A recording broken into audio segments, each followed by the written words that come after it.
Hello, everyone, and welcome back to Mask and Cowl. This is episode 5. That is Ben. I am Justin. Thank you for being here.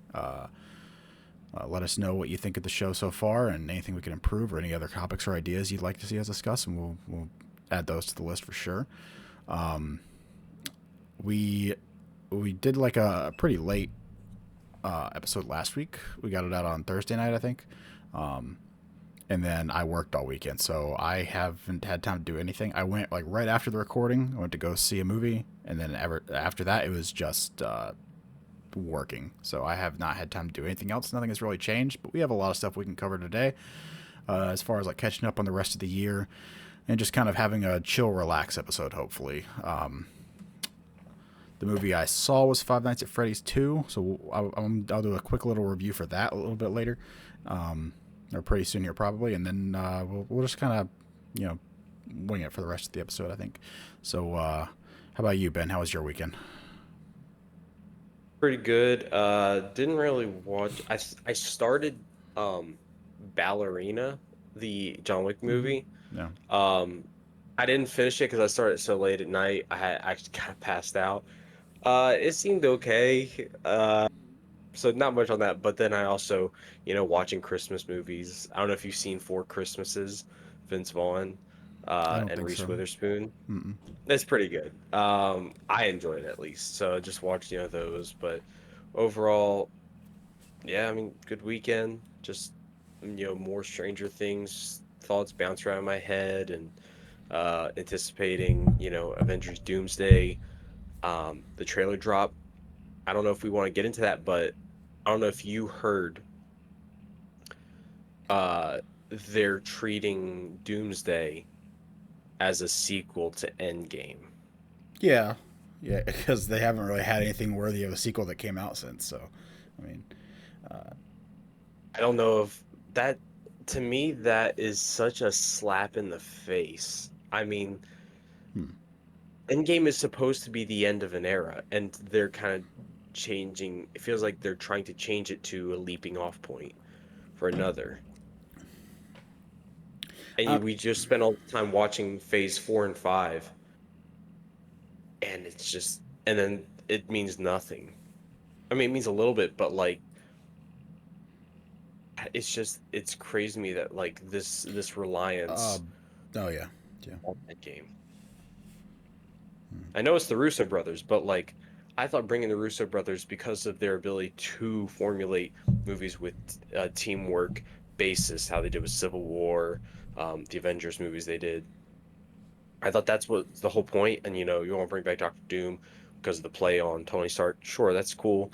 I'm not like I'm kind of against the Cap thing, like bringing back Chris Evans. Yeah, I did hear about that. I heard the thing you're talking about with it being an in-game sequel, and I did hear like a while ago. I think they announced Chris Evans would be back, which is weird. Yeah, But like then I think either today or yesterday I saw that headline that I think you're alluding to, where like it's gonna focus, supposedly this is like a scoop or whatever.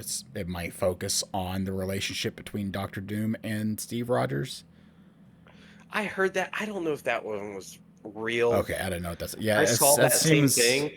Yeah, I just think that's so stupid. There's no way that they go through with that. I've I kind think of. that was probably just a, Yeah, yeah. yeah. No, yeah. I've kind of honestly with this movie, I've just been like, I'm so like I'm pretty strongly against the bringing back of RDJ, but I also have generally good faith in the Russo brothers. So I'm like, if nothing else, I'm kind of neutral on like where my expectations are. I'm not like expecting this to be terrible, but I'm also not expecting something great out of it either. I'm like, I really hope that it ends up on the positive side, but it could go either way. But I I feel like it. If anything, like I would bet that it's going to be positive. I just don't expect it to be like this amazing thing, and I hope that they can blow me away with it. I Um, think I think I was kind of in that same camp of I didn't want RDJ to be Doctor Doom. yeah, Give me. I'm not a huge Adam Driver guy, but sure, give me Adam Driver. Give me somebody who I know you like the Jamie Lannister guy for that role as well. for Give Doctor me somebody Doom, like I honestly don't know who I would pick for Doctor Doom. Well, you know who would have been perfect if they didn't waste them earlier was Mads Mads Mikkelsen. Mikkelsen would have been, yeah, He it would would have have been been great. perfect, Yeah. but they wasted him on one of the worst villains in the MCU, probably. Um, but anyway, so I didn't want him as I didn't want RDJ as Doctor Doom either. But when they made the decision, I'm like, I see the potential because like this is gonna sound cheap, but like the comparison of they're both in armored suits, you can kind of see the inline thinking of might be similar type of characters there, but also you're in a world where people already know Tony, so it's gonna create conflict, storylines, drama, things like that, of it being somebody who looks just like Tony, whether like Victor Von Doom. I think they announced it is actually Victor Von Doom. Yeah, I think I saw But that the too. Steve But you part also, yeah, you also have doesn't make spent the sense. last two like phases building up the idea of variance, and I'm like, okay, so if you're gonna do all that, is the reason you're doing all that because you're gonna make him a variant? I mean, I didn't. I was. I mean, part of me was hoping he was a variant, and then like we're gonna get real Doom later. But then part of me is just like, that's I just don't kind of a want. Here's waste. people talk about that. I do not want a multiple Doctor Doom thing where it's like this is a variant, but the real Doctor Doom's coming. I don't want that. I feel like you're just doing too much that way. Hmm. Because whatever Doctor Doom you introduce, if this is not the real Doctor Doom, it has to be an actor like more highly regarded than RDJ. It has to be somebody that you say like you're like, oh my gosh, he's Doctor Doom, and you're not going to be able to do that. There are people I think that you could do that with. I just don't think they would. Who are you, like you'd have to get into the like the McConaughey, and I don't want to see McConaughey as Doctor Doom. Like who could you do to get in that role? I'd really have to think about it. I don't think this person would be good for it, but I'm thinking in like the echelon of like a Cillian Murphy. Is it Cillian Murphy? See, yeah, Cillian Murphy would have been, I I don't. think, I don't. also another interesting choice. I don't know if he would have been a good Doctor Doom, but it would have been. Right. Exactly. I I don't would, think him, but I I feel would like have checked him out. someone with that. Like, and I mean, all these actors are Gravitas. great. But we like all these. And I mean, also speaking of Cillian Murphy, like RDJ was fantastic in Oppenheimer. So RDJ has like the chop. Like they, all, like in my opinion, Yeah, most if but not you have to all get the it. MCU big actors are If good you build actors. up, but the thing is, if you build up this Doom only as a variant to be topped by a real Doom, Hmm. that real Doom has to be a level above RDJ. Oh, ooh, Josh Brolin. That would be funny. That'd be That would be funny. hilarious. That would be funny. Um, yeah, that would be funny. But back to this, like the I can see the inkling of the drama and trying to connect with the variants of Doctor Doom. It just doesn't make sense with Steve Rogers, in my opinion. There's Yeah, no yeah, yeah. storyline where I want to see Steve. I Because here's want the them thing, to use Tony's this to storyline, build Reed. yeah, Tony's storyline is done. This is Victor. This is a different guy. I'm okay with that. Steve's storyline should be done. Yeah, I agree. I also don't And they're even trying to like bring it back. um like I thought what I was hearing was the rumors was that like we were getting when um Chris Evans was cast again. I thought what I was hearing was that we were getting like we're getting back I know. Steve, not Steve, but we're getting back Chris and not Natasha, Scarlett also coming back possibly as like bad versions of them. I thought that that's what I heard back like when the That's possible. I like we there's were getting one like an alternate Nomad. like we were getting Nomad alternate is the versions of Captain those America characters one. that were bad that Doctor Doom was bringing in or whatever. Like that's kind of the rumors I was hearing when that was happening. Again, like I don't put any It's it's stock in any of possible. these rumors. And I'm also honestly I'm trying to kind of stay away from a lot of the stuff. Even Yeah. like I'm not getting hyped about Doomsday yet. I kind of just want to keep my expectations and my hype low. Unless like trailers start coming out, like yeah, I'm going to watch the trailers because Yeah. it's an Avengers movie. But like unless the trailers come out and they're like here's all this crazy stuff that we're throwing in the trailer. So what do you think we're saving for the movie? And then I'm going to be like, okay, they've clearly got the sauce. And unless that happens, though, I'm gonna be like skeptical, but like we'll see. I give them the benefit of the doubt, but also like you know, is I'm It, worried it's a misstep in general because it seems weird to me. But again, like I trust the Russo brothers with these characters. It's just like that's like the weirdest thing. Like the RDJ thing just is such a weird step, you well, know? let's just be honest. Like we know what happened is after Endgame, they said, okay, that's a soft kind of reboot in a sense. Now let's build up the next group of heroes that come in. And they didn't do it well. They didn't make characters likable. And this is another part that people kind of forget about. I know they're comic book movies, but those original MCU movies had like a sauce to them where Mm-hmm. and here's the difference between DC and Marvel is Marvel, operates in a real world, like New York City, or like, they're using actual real cities, states, stuff like that. DC, Metropolis, I don't think Metropolis is real, right? Don't they make up a lot of their stuff Well, yeah, for that? the cities, like most of them, I think that they have changed it so it's like certain ones have like there are real cities A they throw in, basis, or something it's based off like of. sometimes Nightwing apparently goes to like San Francisco and does some stuff, for instance, stuff like that or whatever. Like he's had stints in there Yeah. that do that, but also like those cities, a lot of the cities, the names and stuff like that are either made up or they use other city. Like there is a real Gotham, but it's not Gotham. Like there is a Metropolis in, I think it's in Kansas, that is like, oh, we're the Superman city, but it's not. It's not the one that Metropolis is clearly supposed to. It's a parody of New York. Yeah. And Yeah. Gotham, if But that anything, is like Chicago.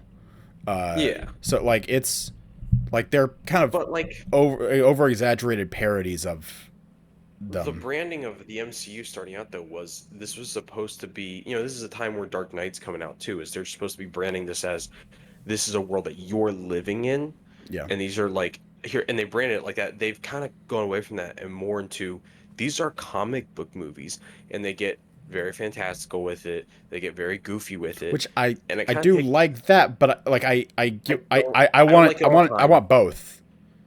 I think I that that's want that. what I think that that's what it started. I think it started out as both. Well, like the first phase, I don't think had any of those. I don't know. I feel like Iron Man 1 does feel very comic booky, but it feels like the good kind of comic I book don't think movies. so. I think Iron Man 1 feels very grounded. I think probably It Avengers it is probably the does. first comic booky feeling one. I mean, it does. But I would also say that like the Toby movies feel comic booky. Like, but Well, they're when I say grounded. comic booky, I mean like, you know, there's a certain style of script, lines, even colors, just design. It takes you out of the world.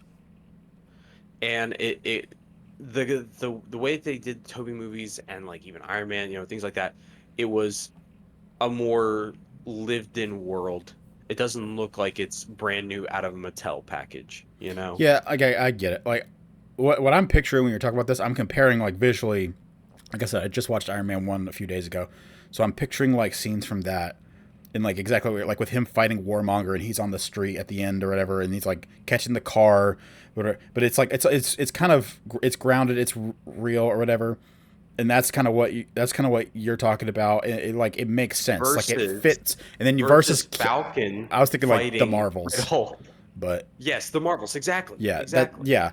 Um, It's but different. then I would say there's also like, but like when I think of like how comic booky they are or whatever, like with Tony in the cave and stuff like that, like man, like Tony working on the suit and stuff like that, the first one in the cave, and then when he does the big escape or whatever, like that's cool. I like it. It does feel like that could like in the movie world or whatever, like that could be possible or like somewhat grounded or whatever.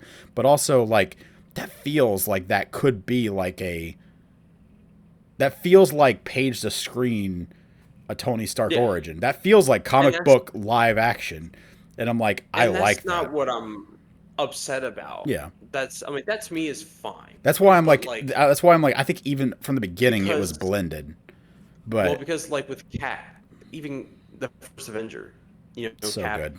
So good. it's very much like, feels like page to movie. Like it's just like, you know, but and even so like the cuts to him breaking into different warehouses, that just feels like, a comic book splash panel type thing where there's like, all the different scenes from Sure. breaking into different warehouses, but it's still got, there's no lighthearted joke, like, oh, this is gonna hurt when he's diving the plane into the, ice. So, but back to, this was just really me saying like they tried to reset. It was not working. Their heroes were not being liked. They were making, and it's not the hero's fault. These are good characters, but they were making bad movies. They were making the heroes unlikable with the script. And so they said, here's the, we can, there's longer success if we keep going this way, possibly. But there's also the possibility of like this falling on its face a lot flatter. What we can save ourselves is if we introduce this variant thing. That way we can bring in the old X-Men. And they said, all right, let's do it. Well, they first started out with the Spider-Man. So they did that. Then they said, well, why start Spider-Man? Why not get, because they loved it. No Way Home was the test. No Way Home was the test. It's And the then they like, blueprint. people loved it. Let's do the X-Men. And they did with X-Men. People loved it, Deadpool, Wolverine. I don't think that movie was that great, but it made a ton of money. And then they're like, why stop there? Why can't we just bring back the same people from before? That's probably the only thing bigger than bringing people from a separate universe. Just bring back Yeah. the same guy. Yeah. It's Roll still, back yeah. RDJ. And it's just, this is, hopefully it materializes into something creative and something cool, but like it has potential to fall on its face and be the end of Marvel. And, as a guy who, DC right now, it's Oh, yeah, we could talk about not that with bad. the, but also like DC's in a I weird just place because of that whole Netflix buyout thing. yeah, I just also feel like I can't watch only James Gunn movies, you know? Oh yeah, yeah, for Like sure, I hope as they make DC man. movies, Like, yeah, they really are different from each other because I can't take but I also his like style the in a thing that I'm 170 worried work. about, like with the except like okay, I understand very early on. I think the MCU like phase one, what we were talking about. Honestly, I feel like phase one is very um consistent, or like it all feels it The all same world. feels like it's the same world. I'm very worried about, with the exception of maybe Incredible Hulk. Like I think Incredible Hulk and Iron Man feel kind I, of distinctly different, but you have I the still whole feel like Iron it's the Man same world though. scene thrown in there. Like Incredible Hulk feels like it doesn't fit in the MCU, even though Iron Man I has the disagree, scene. but But and then maybe it's just because we've had Ruffalo for so long now or whatever. So the one movie where he's not the thing, because I don't really notice that with Iron Man 1 to the rest of the series where you got Rhodey change to the Don Cheadle. Like I don't really notice that change. But like Terrence Howard, yeah, fire, but Rhodey. like excuse me, but I don't know, with Edward Norton, and I mean I like that movie's okay. I think the movie's fine. When was the Uh, last time you watched it? I, again, I watched that probably within the past year. Oh wow. Yeah, yeah. I've been doing like random MCU rewatches for a while. Just picking a movie at random. I need to rewatch Guardians 1 because I haven't watched it in so long, and I'm lower on that movie than everyone else. Yeah, we'll get into that later. But yeah, no, I do agree. I agree with everything you're saying. I'm just like, man, I'm really hoping that there's something that we're not, because it's like just like with everything else, it's so easy to look at something and be like, oh, this is clearly what they're doing, and I don't like that because it's because of the obvious thing for this or whatever. And like I agree, clearly the track record is, you know, nostalgia bait, bring back previous people, blah blah blah, all that stuff or whatever. Use what we already know works, and so I agree with that.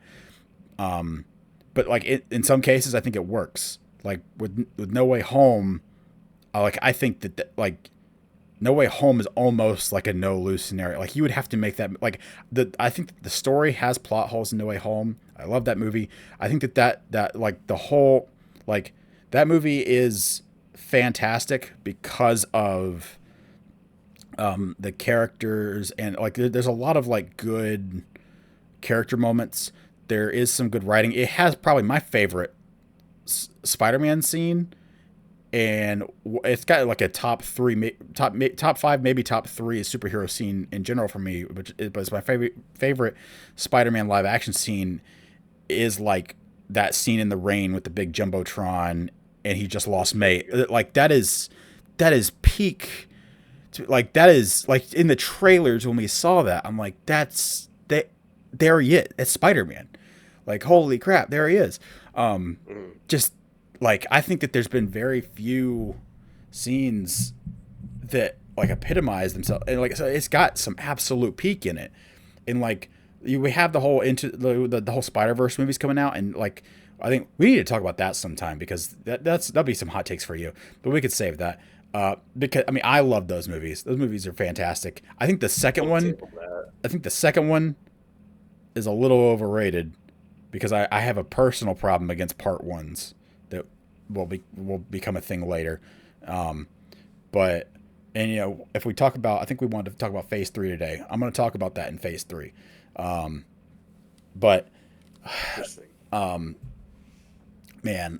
So my question for No Way Home, though, I know we wanted to move off this, but like, did No Way No Way Home? I listen. I also enjoyed it. You know, Andrew was always my day one Spider-Man. He's the best and Spider-Man in that movie, listen, except for Garfield that one fans, scene.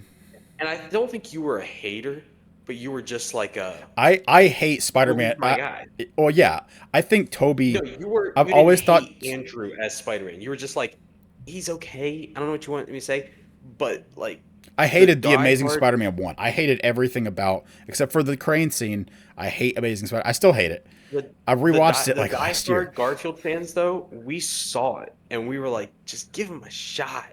And we didn't think it would ever happen, and then that movie brought it to us. So there's a lot of good that came from that movie, you know. But it's also like, did that movie do more damage than good for the future of comic book movies? No, what? No Way Home. Yeah. I I don't know. I think that movie is such a treasure.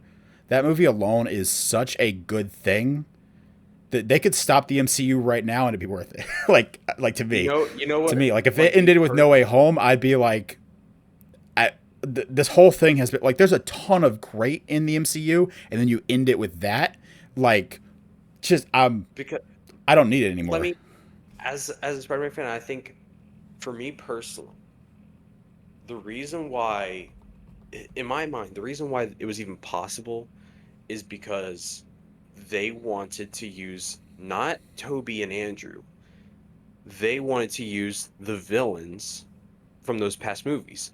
That I think was the big draw to them because they. But the thing, because here's the thing, you can try and make a goblin. To be honest, that's where I would have gone. I would have tried to start the goblin arc with Peter, make it, at least 2 movies long. You know, like you can build up Goblin, Like what they're but we doing haven't with the seen that in this games. universe, huh? Like what they're doing with the games. Yeah, Yeah, they're like building. build It's a up Goblin. trilogy that they're building I up over want to. three. Really wish I could have seen that.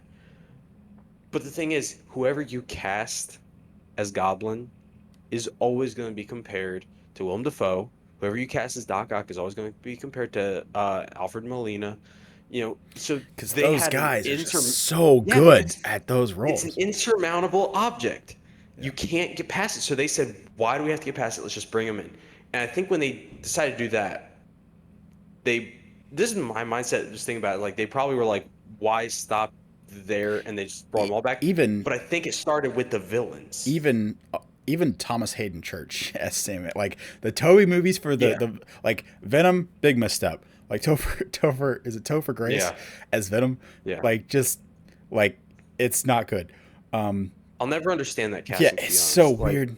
It's so weird. I But can like sometimes see what the people are talking other about. three, like you look at those, it's like the meme picture of Ghidorah from Godzilla with the picture. the Yeah. two heads that are mean or whatever, but you got like Yeah. 3 heads that are like super fierce or whatever, and then you got And then the the Venom, fourth, yeah. which Venom should be like arguably the scariest one there, and he's like half the size of everyone. Like Topher Grace is just Yeah. so small, and I don't know. Man, if you gave the Venom suit type of deal, like that, like texture and everything, to like, I almost said Ed Hardy. Is it Ed Hardy? Tom Hardy. Yeah, Tom Hardy. You gave it the Tom Hardy Venom. Ooh, now we're talking. That'd be cool. But I don't know. Yeah. Um, If you guys have thoughts, let us know. Do you think No Way Home hurt or helped the comic book movie industry? 'Cause it was an awesome time. I wouldn't get rid of it. I love it. But I do think it might have. Well, I think me personally, I think it also hurt the MCU Spider-Man storytelling. Um, but it might have also done more damage to the comic book movie industry. But I mean, at least the MCU. So let us know your thoughts. Yeah, for sure. We need to get some comments. I got like no comments. I know some of you have been watching. I've been seeing it. You've been talking to me about it. So let's get some comments. Analytics don't lie. Yeah. Well, I talk to people about it, and they people who've watched it tell me they about it or whatever, and I'm like, okay, well, let me know what's going on in the comments. Give a like and a share. Anyway, one more thing on No Way Home. Just since we're talking about it, have I told you about one like I have one like kind of major gripe with that movie, which kind of, if it was fixed, might mess up the movie, but I think it's just such a big plot hole that it really bothers me. It's like the main problem I have with that movie. As well as there's one thing that, like, one change I would make that, like, even if you leave it how it is, there's one change I make that I think just chef's kiss would put a perfect bow on it. Should I guess? They both revolve around Doctor Strange. Oh, then I don't know. I was gonna say something else. Let me think. Doctor Strange.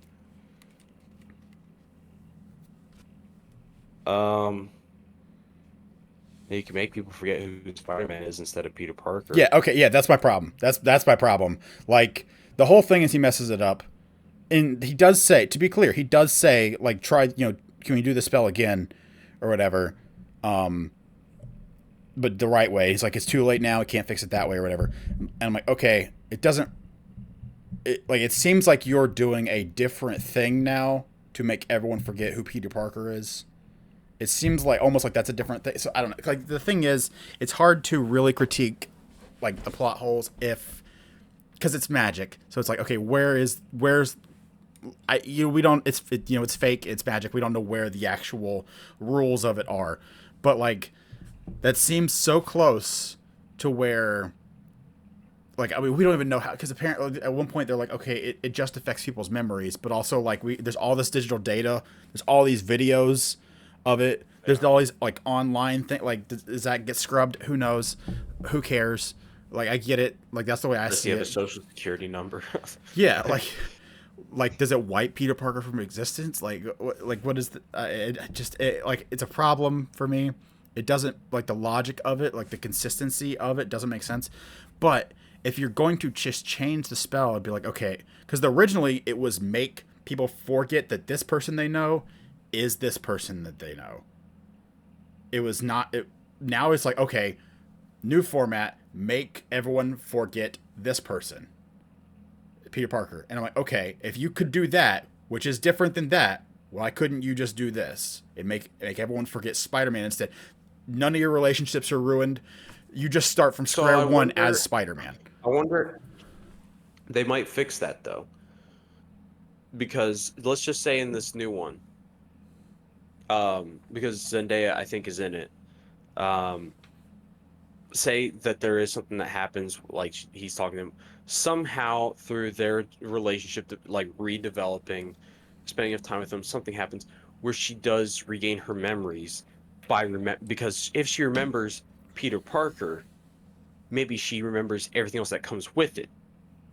So, in that, they can also explain that's why he had to say Peter Parker, because if somebody just sees Spider-Man, then they might remember, oh wait, that's the guy who is Peter Parker. I don't know if that makes sense, but maybe seeing something yeah, because triggers the memory back into your brain. Okay. I don't know if that's what they're going to do, but that's the way that they might be able to fix that. I would be okay with that. That would make sense to me. But then again, like, at that point, unless he changes his name, because he has an apartment. So, I assume he's just starting from the ground as Peter Parker when he could start from the ground as Peter Parker. But if he changed his name, what if like all next that movie Brand New Day he comes out and he's like, hey, I'm Ben Reilly. Like, whoa, what? That'd be dope. That'd be crazy. That'd be cool. That'd be cool. Yeah, that would be okay. That'd be great. That would fix a lot of okay. But if it's not, then yeah, like every time he goes to his new landlord or whatever, he signs for an application. He puts Peter Parker on there. All that person suddenly that person's like, cool, Spider-Man. Like, yeah. Like I don't know. I think that can open up new issues or something like that. Yeah, it's what it is. But I thought you were gonna say something else. No, so that's my issue. Logically, consistency and stuff of that. Along those lines, though, if you leave it how it was, there is one thing, and I already love the movie. I don't think it's the best movie by far in the MCU, but it might be my favorite just out of pure like nostalgia and love for it. I got plenty of problems. I love this movie. I think there's one thing specifically, if you left it how it is, there's one scene that I would change. That I think would just it would send it over the edge for me to where like I would love it. And I think it would be slightly better. Do you like I don't know, like again I've seen this movie like 30 or more times at this point at least, but like when he's doing the spell and messing it up and he keeps adding the people or whatever, you know who the last person he tries to add is? Not Happy, right? It is Happy. Okay. The one that breaks it, the last person he brings up is Happy, right? And then like that's what breaks it, whatever. He gives him his full government name and everything. Like it's like a whole. He's like Happy. No, I'm very annoyed. He's like no Happy or like Hogan Happy or whatever his name is. He says it and he explains what it is real quick, or whatever. And it's just like rambling, or whatever. Then fast forward to the end of the movie. He tells Strange what to do, or blah blah blah. And then he goes and Strange says, go say your goodbyes or whatever. You know, just show Strange doing the spell, whatever. Don't key in to this that Strange is doing anything different or whatever. But the scene at the grave with May, if Happy was the one person who Strange remembered to put in, because that was the last one. If he remembered, he's just like, man, I wish I could. But then again, if he did that, I don't know. I do have problems with it still because like I wouldn't have wanted to be honest. If he was able to put one person in and put Happy in, like just to give him something, I think that would have been a cool moment for Strange. But if he's gonna do that, why can't Strange just if Strange can write people into it, at least write himself into it? You know? Does that make sense? I don't think that spells the same though. But I also I don't agree with that because I think the power of that moment. He doesn't even have anyone to grieve with. Yeah. On the loss of his aunt. I think that's just a tag. That movie's so good, man. That movie's so good. It is. I gotta rewatch it now because it's technically a Christmas movie, right? Yeah, I'm gonna rewatch it this week. I'm on vacation. Today's my first day off. I'm watching that movie. Maybe I'll watch it because Emily doesn't like rewatching movies, so maybe I'll rewatch it Wednesday while she's at work. We got Game Awards on Thursday. Yeah, I got nothing more to talk about right now except for there's like a big statue in the middle of the desert, like Joshua Tree or whatever. That just I don't know if you've seen it. You could Google or whatever, but there's like a statue. I'm working on getting a screen up so we can do stuff like that. But there's a Game Awards statue that's like a hint at something, like a game reveal, because that's what Game Awards is, right? So Game Awards is like. There's games throughout the year that get awards, but then there's also like they're spliced in with like a ton of game announcements, game updates. Dude, what the heck is that thing? I don't know, but like if like my favorite current running game developer is FromSoft. They make the Dark Souls games and the Elden Ring games and stuff like that. It looks like it could be one of the. I'm not getting my hopes up. I am getting my hopes up for it, but I have no inclination that is what it is. It's just like, man, it'd be crazy if FromSoft is making another game and they're gonna announce it at Game Awards. That'd be crazy. Oh my gosh, I'm so excited for this week. It's gonna be a good week. So yeah, okay. No Way Home, and then right after No Way Home was Multiverse of Madness. Do you hate Mom? Yes, I do. Are we doing this? No, we don't have to get into it. I was just curious about what your thoughts. I don't know if we've ever really talked much about it. I really I don't liked it like when I first saw it. I have come down on it since. I I think that it is I felt very. I don't know if nostalgia, but like I feel like it tries to do the No Way Home thing, and it just does not. It doesn't earn where it. does it try? Where? It's like bringing a couple people in for nostalgia, but not really. It's just I like a. forgot about that scene It's like a now, work. and that makes it worse. When I think of Multiverse of Madness, that's the only thing I think of is that scene. I think of The Illuminati. the Wanda stuff and America Chavez. I kind of like the Wanda America Chavez stuff. I just don't like the multiverse stuff and how it was kind You of. like America Chavez punching her and being like, mm. I'm like, I don't come remember on, that, guys, but what are we doing? probably not. To be honest, What I are just we don't remember doing? it. I mean, can we give Doctor Strange a movie to just be awesome instead of getting his butt handed to The him? first one, he's pretty awesome. He's awesome. I like the first one. Yeah, I first think one's it's a great. very underrated movie. But the second one, like, he's the Sorcerer Supreme. Let him, let him cook. That means he comes with lettuce, tomato, and sour cream. Yes, it does. He's a very a saucy man. But he gets his butt handed to him by. Listen, Wanda's crazy. Well, okay. Are we gonna get into Mom? Because I have a lot of issues with Mom. I mean, we can. We got whatever we want to talk about. I have Phase 3 pulled up if you want to rank that. You said that you want. Well, that's not in Phase 3. It's not. But I'm just like I feel when I think of Let's take that for Phase 4. All right, when I think of No Way Home, because they came out like when I think of that. I really enjoyed that little. It was like 2 or 3 month period or whatever. We had Eternals. Very conjoined movies. Eternals, which was not related at all, but like I liked it a lot. I'm an Eternals defender till the day I die. Eternals, No Way Home, and Mom, and like I enjoy all three. I think Mom is the worst one of those, and by far. I think it's like a point below. I think it's like a solid point below Eternals. Mom Eternals is probably like a 2, 5 or 6. maybe 2 solid points. Like I mean, personally, I would give. Oh, we didn't talk about Five Nights at Freddy's yet. No, yeah, you can do that. But like personally, I would give No Way Home a 9.5 because I do have problems with it. I just love it so much I want to give it a 10, but I can't because I have major problems with it. But I love it. I think it's by far Tom's best movie. I think that it's by far Tom's best movie. It gives us the best Spider-Man scene in any superhero movie. And Tom's not even the best Spider-Man in there. Like, I'm a Tobey guy. Andrew is by far my least favorite of the... well, not by far. Andrew is probably my least favorite of the 3 in general. But he is by far the best in that movie. Yeah. Like, absolutely. I'll sing his praises for that movie. And I think, personally, I think he's great in 2. I'm a TASM 2 defender. I think, like, Andrew in TASM 2 is like top tier. Like, he's fantastic. TASM 2 has its problems. Andrew is not one of them. Yeah.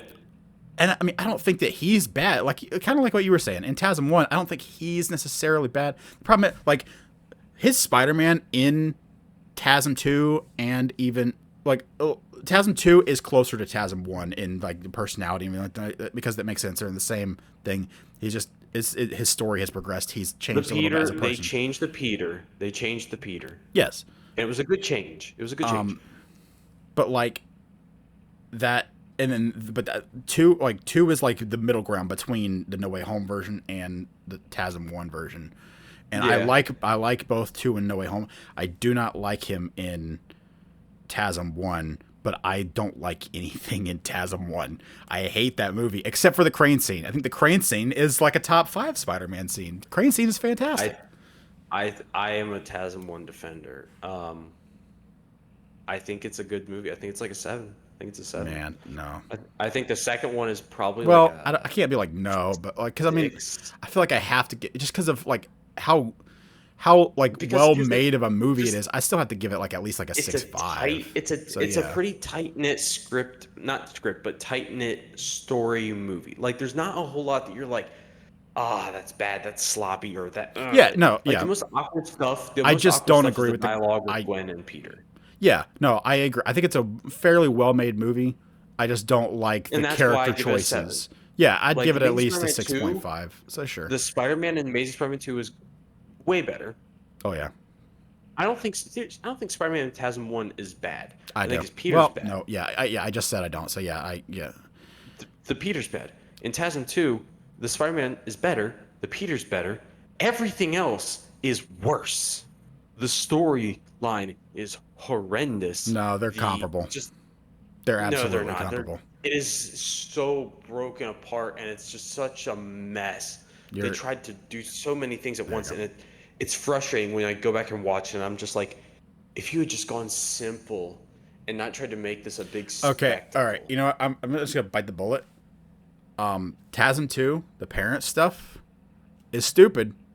It's horrendous. It's better than the parent stuff in 1. There's hardly any parent stuff really in the first one. Well, no. I'm fine with it connecting him to Dr. Connors. I'm fine with that. I don't want... That's it. That should have been it. I hate that movie. That should have been it. I need to rewatch Homecoming because I did rewatch. A train comes out of the ground in the second one because of his parents. His parents were dope. They were cool. They were cool people. Get out of here. Okay. They were like super spies. Yeah, you bit that bullet. Took it right through the head. Absolutely. Gracious. Yeah. Oh my goodness. Man, I need to rewatch because I have rewatched those relatively recently. I rewatched. Here's the thing. People we listened to, had me rewatch TASM 2, and my goodness, it like I said on the rewatch, I'm just like, there was so much here. I'm sure that there's know how it got this bad. I am sure that there is a little bit of like nostalgia or whatever for TASM 2 because when TASM 2 came out, I hadn't seen it yet. I don't think it was in theaters. We didn't really go to theaters growing up very much. Weren't really allowed. And then, but like sometimes we were visiting family or whatever. Well, I was going to college and I was staying with our grandma and my uncle for like a week before I went back all the way down to college. And I went with my uncle to see TASM 2 in 3D, but it was like with 3D had really gotten like fixed. Like they didn't have the red and blue glasses anymore. It was the black glasses. So it didn't give you like headaches and it didn't look weird or whatever. And that was the only time he ever saw like a 3D movie or whatever. So like he thought it was really good. Like he like loved it. And so we went to like a late night show and just me and him and went and saw that movie together. And it was a great time. It's one of my fondest memories of the movies. And so I have like a little bit of nostalgia for that or whatever. As far like I think that's the only time where I'm like, okay, I had a fun time with the story because I think the story with the villains and everything like that, I think that is bad. Like I think that what's his name? The Goblin is really Goblin's bad. I like the actor though. Like there's parts of that I like. I like the actor too. There's scenes or aspects of that, and there's also like there's scenes that I like. Spider-Man. There's scenes that I like of it, but then there's also scenes that are just like stupid, goofy, weird, funny, like awkward. Like when he's like. Yeah. Like, do you have a girlfriend? And it was like, that's the question. He's like, laid it on. He's like, leaned into the wall about the water. He's like, what are you doing? Complicated. That's the question. It's the weirdos. Oh gosh. I don't know. It's like, it's bad, but it's like somewhat charming in like a. Nobody wanted as a guy who put basically all his chips in for Andrew to be the best Spider-Man. All right, like, because TASM 1 was basically when I was growing up more.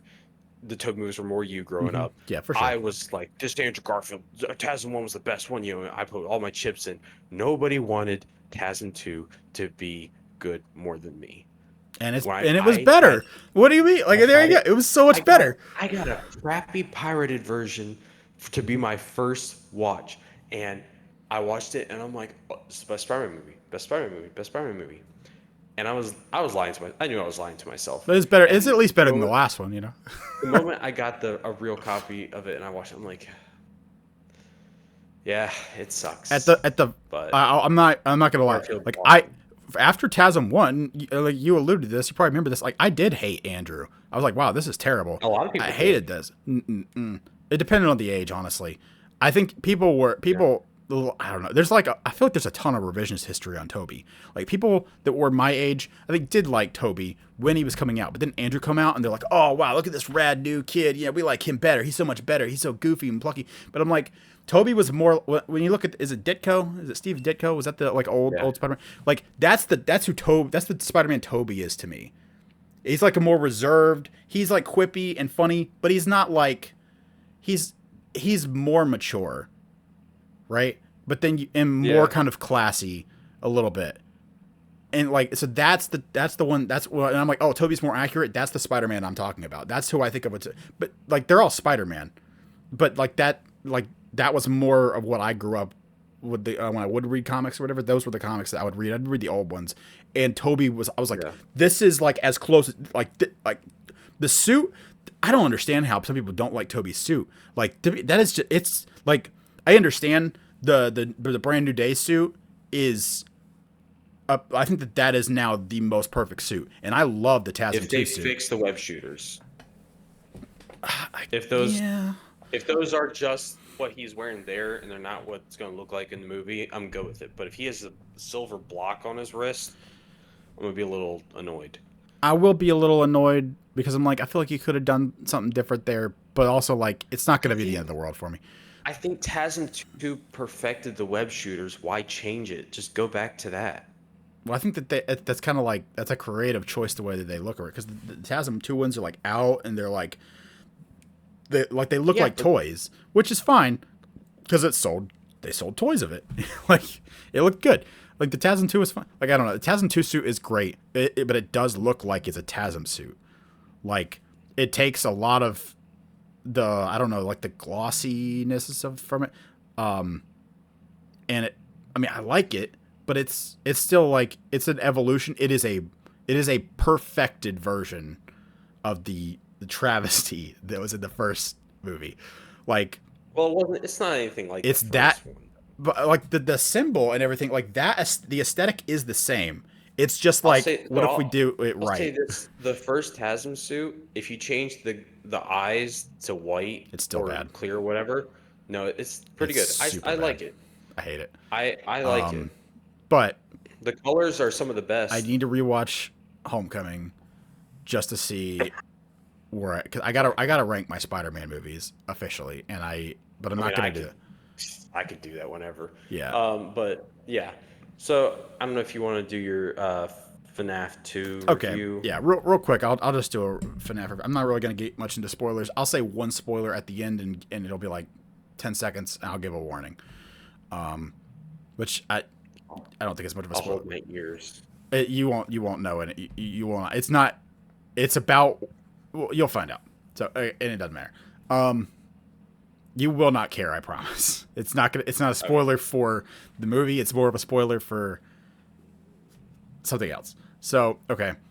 My review for FNAF 2, Five Nights at Freddy's 2 out of 10. I'm gonna give this movie a 4 out of 10. Oh, this is a awful, and I will say this movie should probably be like a 3 at most out of 10. I'm bumping it a point up because of like it has a lot of nostalgia for people who grew up like watching like Let's Plays and stuff like that. People who are fans of this year of FNAF, which I'm not a big fan, but I'm a big fan of like Markiplier. I grew up watching Markiplier. Like I've like watched him since the beginning or whatever. Pretty much. I don't watch all of his stuff, but I've watched a lot of his stuff. I've watched a lot of his Five Nights at Freddy's stuff. He's considered, the king of Five Nights at Freddy's is like his nickname or whatever. Like that was like his bread and butter for a long time.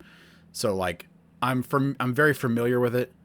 There's a ton of Easter eggs, like in that, like all the Easter eggs and like references and stuff like that, and the way that they incorporated game mechanics into like the movie. That bumps it up an extra point for me beyond what it should get. So like I have like a personal bias, one whole point there. Other than that, it should be a 3. So I'll give it a 4 for my own personal bias because of that. This movie has some of the worst writing I've ever seen in a movie that got a theatrical release. It has some of the worst dialogue, and I love Josh Hutcherson.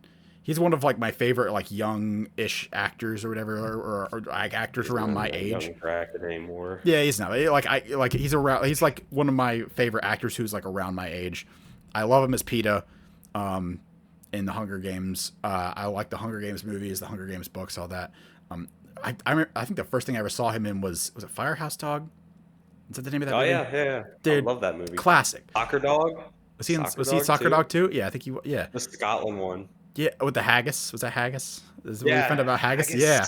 So like I love Josh Hutcherson, man. And like I thought the first one was fine. I give the first one like a 6.5 maybe. Like it's all right. That's probably the first one's probably that. You said it fine. Me, I was like, it was probably like honestly, the writing in that one was horrible as well. I remember, but it's just like, oh, it's Five Nights at This is Freddy's. so much So, like, worse. you know, This is so much worse. really? Oh, I remember that one being like, okay, this is a movie that's like they're trying to mix like horror and then make it somewhat kid friendly, because it's it's a kid's property type of deal. But like the it's first still one was just it's hard to convince the audience that this security guard would go back. yeah. That's what the first one. Well, Probably with like the first one. I swear, this has the worst dialogue in a movie I can remember. Like the little girl, the sister, cannot act. Which, like, I'm like at one point I'm like, I mean, she's a kid, what do you expect? I'm like, but no, there's plenty of kids who are just absolutely destroying it as actors. I don't know. I mean, if she can't, it's weird because then like there's scenes where she has to pretend to act differently, I'll say. And that scene she's good. Like, I don't know what's happening. It's like when she has to be herself, it's bad. But like even Josh Hutcherson just doesn't, his acting seems awful. Like, I don't know what it is, but just this, like everyone's acting in this movie is awful. The acting is awful. The writing is awful. The dialogue is awful. The security guard lady, the police woman or whatever. Vanessa, yeah. I know she had some rough lines in the first one. People or are rough saying script. that she is the best part of this movie because she is kind of like maybe they almost worked on the it main because character, she I was guess. So bad in the first one. What? I said maybe they did improve it because the thing I remember most of the first one was, one, there's no way the security guard would be going back, and two, they really didn't do this actress any favors with the script for that character. Yeah, I want to So maybe see. they improved that. I want to see where it's at right now because last I checked, The thing I had heard was it's not a good movie, it's a fun time, and don't take it so seriously. I mean, apparently it's really divisive. So it's got a 15% on Rotten Tomatoes. 15%, but it has an 87% of the popcorn meter. Like, Yeah. that's insane. And that's gotta be like not friends, like fans of the series and like nostalgic people or something. Because I admit, like, and we went with my brother to, I don't know if he's like a fan of Five Nights at Freddy's. I went with him last year or 2 years ago, whenever it was, because I was excited about it. I was hoping that maybe Markiplier would be in it and have a cameo or something, whatever. I don't know, but like I was interested in it, and I went, and he wanted to go with me, so I took him. So then I jokingly was like, "Hey, you want to go with me to see the second one?" He's like, "Oh yeah, I was gonna go with my other friend when I go home for Christmas or whatever, but yeah, I'll go with you too." I was like, "Oh, okay, so cool. You're interested? All right." We went, and the whole time we're just like, what are we watching? This is all. But we were both like in agreement. Honestly, we were talking about it on the way home. Like the nostalgic stuff or like the Easter eggs were great. They actually, like, weirdly enough, like I don't know if it's because you couldn't write around like the goofy premise or whatever. I don't know, but like I don't think there's any excuse for just how horribly written and acted and dialogue this movie is. But the actual FNAF stuff is pretty good. Like the animatronics look great. The game mechanics and Easter eggs, I don't know how to really describe it besides like spoilers, so I'm not going to get into that because I don't want to get into spoilers here. But like there's several things like mechanics in the game that are weird in the game when you're playing it that they incorporate into here just straight up out of it, and I'm like, I respect them for doing that because it like the sets look really good. for the in the pizzeria or whatever. It's just the actual story and everything is just not good. And like the writing and the dialogue and the act, it's bad.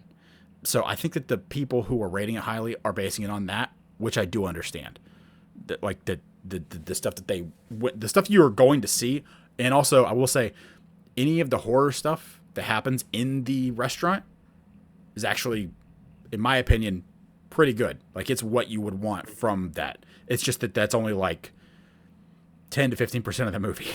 Like a lot of it is people talking outside of the pizzeria or at school or do it, and it's just, it doesn't, like those scenes are all terrible. But the like 2 or 3 scenes that all take place in the pizzeria or the restaurants or whatever that have the animatronics and like in the horror stuff or whatever, like those scenes are pretty good. I don't want to say that because it might be spoiler, but the horror aspects when it's Five Nights at Freddy's stuff is pretty good. That's the only highlight.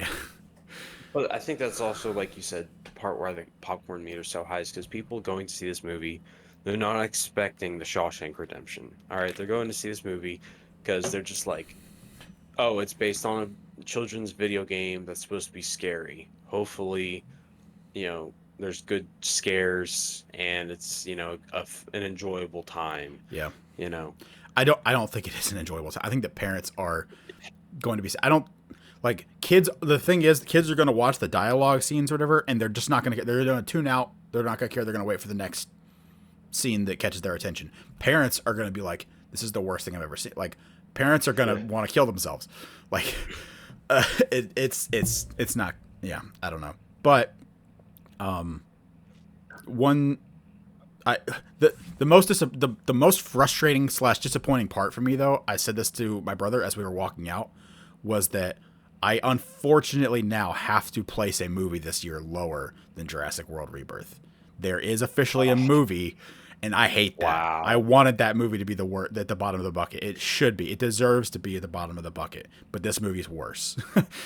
It's just it's not not close. Like Rebirth is so much better. Rebirth looks like the Shawshank. You said the Shawshank Redemption, and I immediately was like, Rebirth is the Shawshank Redemption compared to this movie. That's how bad this movie is. So yeah, okay. And then one final thing, 10 seconds to whoever is listening. If you don't want any spoilers whatsoever, it's not really a spoiler about this, but spoiler alert. If you're a fan of Markiplier, he's not in the movie. So if you were hoping for that, I was not expecting that, but he's not in the movie. Well, if you guys remember last time, I don't know if he said it on air. He said, if Markiplier's not in this movie, I'm gonna burn it to the ground. So okay. I guess this is his version. Give me some matches. Yeah. He's like, I'm giving it a 4. Oh. Okay. I think last time I said, did I say I got tickets to Stranger Things? Last time, did I mention that? Yeah. So I got tickets to New Year's Eve for the finale, to go to the theater and see the finale of Stranger Things. Excited about that. 2 nights ago, or 3 days ago, 2 or 3 days, a few days ago, I don't want to date us too much. Markiplier has been working on a movie for the past, I want to say 2 or 3 years at least. There's an indie game called Iron Lung that he played that he really liked. It's just like a very kind of slow-paced indie game. It's not very long or whatever, but he liked it so much. He's like, I want to finally, branch into making my own movies. I'm going to start with this. I'm going to completely budget this myself or whatever, fund it myself.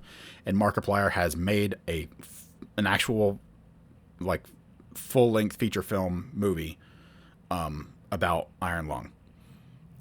There's 2 or 3 trailers out right now. The last one, the final trailer, just released a couple days ago, and with that, the release date finally came out. He's been teasing it for a long time. I think we all thought it would have been out a year or 2 ago, honestly, but no, it comes out, I think, January 30th, 2026. So technically 29th, because that'll be the Thursday. The 30th is a Friday. And a very select few theaters. I think it's right now, I think it's less than 200 theaters have it. I think at first it was 100 theaters in the country have it. But they've been slowly trickling in more theaters that are going to have it, because of course it's just a small production. But I mean, he went on the Warner Brothers plot to do some editing for here. Like he did a bunch of stuff. Like he went all out with it. And I mean, I don't expect it to be, you know, like a Christopher Nolan produced film or whatever. But I'm hoping like the passion and also the the fandom I have for him and everything. That's what I'm excited for. I got tickets for this movie. I can't believe I got tickets for this movie because they were selling out like immediately or whatever. And I was on my lunch break last night because I work overnight, or 2 nights ago because I work overnights, and it had been like 24 hours since it got announced and the tickets started selling or whatever. And like ever they were available. They were selling out. And I happened to look on my lunch break because people on like Reddit or something were saying that more theaters were slowly being added. And I happened to look at the map, and the theater that I go to normally, it's like 30 minutes away, was like one of 2 theaters in North Carolina that had been added. And so I kept refreshing the page, and eventually, after a few hours, while I was on my lunch break, I refreshed it, and it popped up, and they had like a few showings. And I was able to get the 29th showing. So I have tickets to go see Iron Lung. I am very excited. That's going to be a good one. So that was a highlight for me. I was excited about that. We're going to go see Iron Lung. So we got 2 good tickets lined up. Yeah, I'm excited. So hopefully that can wash the. Is the game about a dude in an iron lung, or is it just the name of the thing called Iron Lung? It is I think he's like a prisoner or something. Like it's like a not even post-apocalyptic world. It's on another planet. Basically, you're like a convict or whatever, I believe is the story. And like you have the option to either stay in jail or whatever, or you can choose to try and earn your freedom by doing jobs that no one wants. And so the job that this guy gets or whatever, and it's not like, I think that all this is explained in like the lore or the dialogue or whatever. Like the whole gameplay is you are in like a tiny metal tube, almost like that Ocean Gate thing. Like you're in a tiny little submarine on a planet that supposedly is entirely covered in not water but blood. Like at least it seems like it's blood. Like it's just a red liquid planet, and you are exploring it in a submarine from like a first person perspective. And it's not like COD where everything's fluid moving around. It's like this is a still picture, and you're interacting with what's there, and then you exit out, you like turn and you go into the screen on the other side, or like, so it's very kind of bare bones, kind of like retro looking. If I had, you might want to just Google what I'm talking about. Iron Lung game will probably come up with pictures of like what it looks like, because it almost looks like graphically like a PS1 game maybe. But it's just very simple. You are in like a metal tube, and you just kind of very slowly and like kind of tank control, you like moving, not tank controls, that's wrong, but like you don't see outside of it. Like it's not third person at all. You're just looking at this guy from this guy's perspective as he's doing his very monotonous job.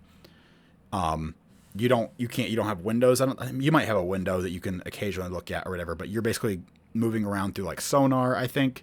And then you have like a certain amount of pictures you can take and then print out on a screen, and it'll take some time to print the screens out. So it's like, oh, I think I bumped into something. Let me set the slow camera to take a picture and scan that, and then let me go over and see what that looks like and see what I'm looking at in front of me or whatever. So it's meant to be like but then sometimes like the whole thing will shake, or like you'll hear noises outside or whatever. And like, so supposedly there's like a monster there's like creatures in here. And I think the game ends if you survive all the way to the end. And you have to like repair it as like there's like leaks or whatever happen, and so you have to like repair it and things like that. But I think the if you get all the way through the game, it ends with like you look out the window and there's like an eye or something, and then you die. Like the good ending of the game is you survive long enough to find the end of the cave that you're exploring and then die or something, I think. So I have no idea what the movie's going to be like, because the movie's going to get a little bit more exposition and world building, I think. But I'm excited. Yeah. He liked it so much that he was like, I want this to be the movie I make. So I'm interested. It's like a big fan passion project. So yeah, hopefully it turns out okay. Yeah, I hope so too. I'll be reviewing it next year. In less than a month, I'll see Stranger Things, and a little bit over a month, I'll go see that. So, all right. Well, let's see. Well, what do you want to do next? You want to rank Phase 3? Yeah, we can Yeah, do there's that. 11 Let's films see. in Phase 3. I did not.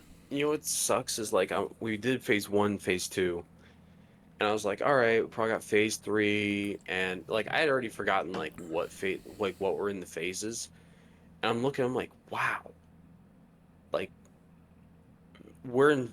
Didn't phase six wrap up, or are we in phase six? Like we phase three is when like all the stuff happened. Yeah, yeah. Are we in So Phase much 6 happened. or did Phase 6 just start? I don't even know, but I mean, I think Phase 3 or Phase 6. Let me see. Phase 6. Oh, yeah. Okay. Phase 6 starts with Fantastic Four. So we're in Phase 6 right now. yeah. All right.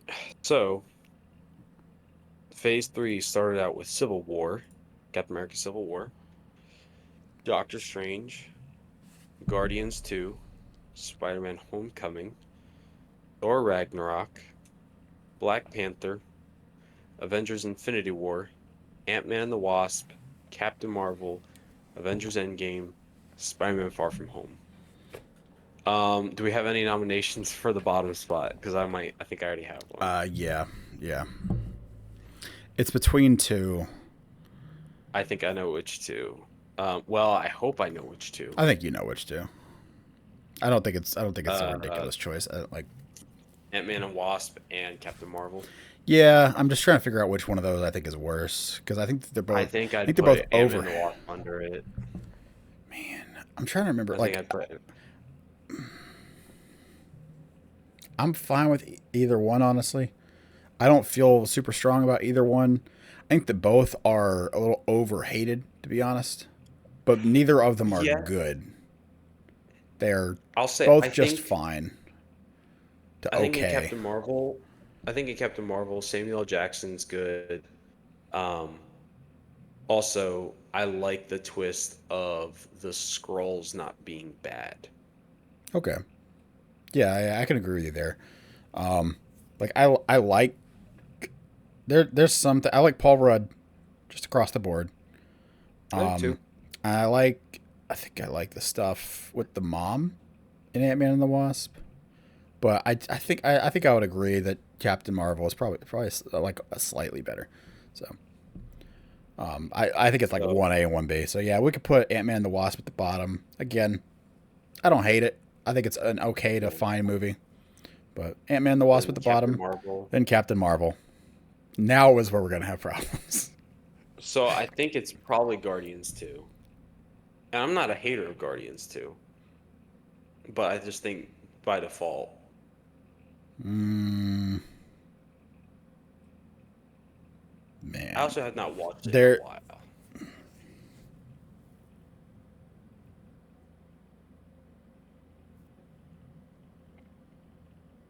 What are you debating about?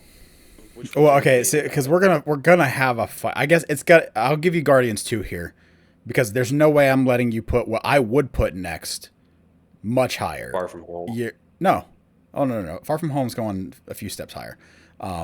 Homecoming, I would I would say is it's either for me right here is either Guardians 2 or Homecoming, and I would give you Guardians 2. It's fine, but I I can't think of anything else here that I would put Homecoming above after that. So like Homecoming's got to Yeah, go I mean, to soon. be honest, Homecoming and Far From Home are probably battling it out for the next spot. I like Far From Home more. I'm not gonna. Well, I like. Okay, I think Homecoming is like. I need to rewatch it because for me, um, it's between Homecoming and TASM 1 for what is the worst Spider-Man movie, and I really don't know which So one. with so with Homecoming, I guess it's weird because like as a Spider-Man movie, you can hate on it. As a movie, it is a pretty tight-knit movie. Yeah, Michael Keaton as the Vulture yeah. is a It has some great fantastic. stuff. Yep, He is so good. yep. But with the same, well, I agree. I 100% agree with what you're saying. I think that the same stuff you can say about Far From Home, though. I No, think I think Mysterio is Far From. fantastic. I think Mysterio is fantastic. He's so good, Mysterio is so good. fantastic. I think that Far From Home. I think that Tom is a little bit better at being Spider-Man in that movie. The problem is he's not. Well, he's not in both movies. He's not in New York doing Spider-Man stuff. Yeah, So at like least he's in that, America I in get Homecoming. that. I get that complaint from people who don't like Far From Home. It's like, well, he's not even in New York, but like neither is he in Homecoming for like half the movie. So like Listen, I'm with you. my I the agree. only thing the only th- well see, the only thing the only gripe I really have with Far From Home is that I wish we didn't have Night Monkey. I wish we could have Spider-Man instead of Night Monkey. And in Homecoming, you at least have the homemade suit. I think that he acts more like Spider-Man. I feel like Spider-Man Far From Home is a globe-trotting Spider-Man movie as opposed to Homecoming, which I think is not a Spider-Man movie. I think also Far From Home, you also have to take with it the context of where it's at and look at it as Peter's just coming off of losing Tony, and you take that into how he gets absolutely beat down in that movie. Like he gets hit by a train, Yeah, like actually yeah. I hit by a love Far From train. Home. I I really To like Far From me, Home. the arc he goes in that, to be honest, I think that one feels more natural of an arc to me than the one in No Way Home.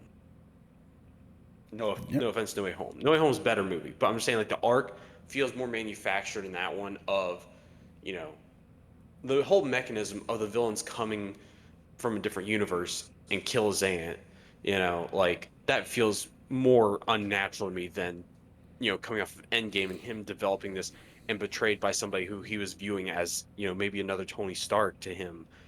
Like there's it's a really good premise. So I'm cool with Homecoming being below that. And I don't think Homecoming's bad, but listen, I'm a first class hater of what they did to Spider-Man in that movie. They weakened him. They made him Spider-Boy Jr. Not even. They made him Iron Boy Jr. That's what I meant. Yeah, Okay, you're okay. right. Um, but that's just it's still a fun time movie, but it does take away from it when Sure, he I'll doesn't even rewatch it beat the this week. villain. He doesn't even beat the villain, so it takes it down for me as well. So Homecoming. So yeah, So we can we'll put do Homecoming, and then we sure we could. could throw Far From Home in there. I don't think I like Far From Well, Home, but I don't see anything I'm. I'd probably Who, put on. I know. So I was thinking the only one I could maybe put Far From Home over is I was thinking maybe Doctor Strange. No, Doctor Strange is going pretty far here. Really? Doctor Strange What about Black was Panther? I think I like Doctor Strange more than Black Panther, but I think Black Panther still has another one or two spots. I think those two are very similar to me in terms of ranking. Doctor Strange and And Black then Far Panther. From, I think Far From, I guess I guess I'll put Far From Home next, just because it is a mess sometimes. Um, yeah. Okay, All so right, Far next. From Home next, and so see, I think I would argue with the Doctor Strange and Black. Like I would say that the next is probably going to be Black Panther. I'd be fine with that. I like that movie. I think it's got some issues, just like anything else on here. But I like Black Panther, the first one, a good bit. I think the CGI in the third act is one of the worst parts of it. So that's not really a dig against it, to be honest. But I also think the villain in Doctor Strange is really bad. Man, see, I don't know. I think Doctor Strange is just like a pretty good overall movie, just kind of It's a front to back. good overall movie, but the waste of Mads Mikkelsen, I'll never forgive Like the MCU for. to me, like Doctor Strange and the Eternals are in like the same tier, and like Doctor Strange starts the tier, and Yeah. Eternals like bookends it. Like there's other stuff that's in that tier between, but I'm saying like the quality. I would say that like Eternals is kind of like holding up the bottom end of that, but Doctor Strange is like leading it, like it wants to break it one tier higher into like the really great ones. But I don't know. To me, Doctor Strange is one of my favorite MCU movies. I think it's pretty strong. I think sure the villain's probably the weakest. No, I don't know. I think the bald chick is probably the weakest point in Doctor Strange. Yeah, she's really bad. Um, Um, I don't know. I really like the first Doctor Strange. I don't know. Well, see, the only thing is the question for me is what goes next, because I do think Doctor Strange is good. I think it's really good, but I think that like okay, so are you saying that it's I Doctor think Strange and then Ragnarok, or are you saying is Ragnarok well, not? Ragnarok is definitely above Strange and Black Panther. I would say it's it. I would say I'd put Ragnarok between those two, and No, then Doctor I'm Strange would cool be the putting next. I'm putting Black Panther below Doctor Strange, but I'm putting Ragnarok over Doctor Strange. Would it be the next one? Because I can give you that. Uh, I can't see it going any higher than that. yes, yeah, I don't know. Yeah, it has to be. Okay, Yeah, yeah, okay, that's fine. I Ragnarok. do think I think I like Doctor Strange like a hair more than Ragnarok, but that's fine. I can give you Ragnarok over it. I don't mind. And here's what we were talking about. Ragnarok is and Guardians are just so different vibes than the rest of this, like these movies. And but that's what I'm scared of the DC though is like imagine all of these were those Ragnarok vibes. You know, you get tired of it. Yeah. And like give me the variety here. And that's what I'm scared of the DC, but like are they gonna give us the variety? I'm They said they will. I'm kind of So scared they're going to give us too much variety with the like the Clayface movie. I don't. I need to I see how don't that's when going I to fit say in. when I say variety, I don't want like, you know, a body horror movie. I like that's what they're taking wrong. Like no. I want like, you know, you know, Mission Impossible style, you know, like give me action, you know, Give movies. me a Batman movie where he does detective work. Well, let's just look at this. The first three movies. Captain America Civil War, big time blockbuster action movie, right? Like a lot of stuff going on. Doctor Strange is very much more story driven, very much, you know, narrative driven movie. Yeah, it's like a Then we character have origin Guardians. story, and then you got Guardians. It's a Yes, space romp. Yeah. yes, Yep. Yep. like that's a good variety right there. Yeah. And then you got But Homecoming, which is another like boots in the ground, like small scale yeah, solo thing. And then you got Ragnarok, which is another kind of like bigger space romp. And then you got Black yep, Panther, which is kind of more of like a unique. It's a origin. It's a unique, because it's got like the whole Wakanda thing. Yeah. I agree 100%. Okay, so then we'd have Black Panther, Doctor Strange, Ragnarok, and now we get to the upper echelon. How many we got left? Three or four? this is where there's probably going to be some debate. Maybe. Maybe. Like, I don't know. I feel like we're probably okay. So I don't is it is think there we're is there is there three left? Is it just three? We got Civil War and then it's the big the three. two Avengers movies. Yeah. Okay, so I would say I love all three of I these. need They're in the top I need to three. rewatch it. I need to rewatch I it. think Civil War goes next. That's what I would put too. Okay, yeah. I don't think we're gonna fight. I think we're on the same page. I don't know what you're talking about because I think we both Don't have the think we same hot are. takes. I think we have the same hot take here. I'm an Endgame guy. Yeah, You're an Endgame guy? absolutely. I If did not know if that. anything, I like. Yeah, I'm honest. Like putting Infinity War, to be honest, kind of hurts me a little bit here because I think I'm significantly lower on Infinity War than everyone else. Yeah, I'm a hardcore. Like I love Endgame. I think Endgame is fantastic. I think that it has flaws, Okay. nowhere near like No Way Home, and I love No Way Home. I think Endgame is way better structured than No Way Home. Yeah. I think it holds up. Yeah, so I'm like the top three. I think they deserve to be in top three. I think they're all fantastic, at least 9 out of 10s. But you got Civil War, uh, Infinity War, and then Endgame. That would be my top three for here. I think so. When talking about Civil War, what are some of the drawbacks that keeps it at three? Personally, I do not like I. Civil War feels like it's not like it's Captain America Civil War. Civil War does not feel to me as much as I think it should like a Cap movie. I have heard good arguments in the past couple years about why it is a cat movie. I think I don't remember what those are because they're not super duper compelling. Because Civil War, to me, feels like it's a cat movie that's trying to be an Avengers movie. Like it's in some nebulous in between. Like um it doesn't hit hard enough to be an Avengers movie, but it's trying to step up from it doesn't have as much character depth for Cap. If more than anything, it's almost an Iron Man movie. Like I think that the Baron Zemo stuff, like I'm fine with everything that happens in this movie. I just don't think it's as strong as it should be to be an Avengers movie. I think that I this think I agree. Zemo, I think, is probably one of the most underrated villains in the MCU. yeah. One of the most underutilized. Every time we see him on screen, he's stealing the scene. Yeah, he's great. He's And at the the best same part of Falcon and the Winter Soldier. Yes, by far. And what sucks is, when I saw this movie as a kid, I didn't really fully know that was Zemo. Yeah. You know? Yeah, I'm like, who's this? Like, who's this guy? Who's this guy? He's just a guy doing stuff because they don't. Yeah, when are they gonna fight? Like, when is the Captain America and Iron Man gonna fight?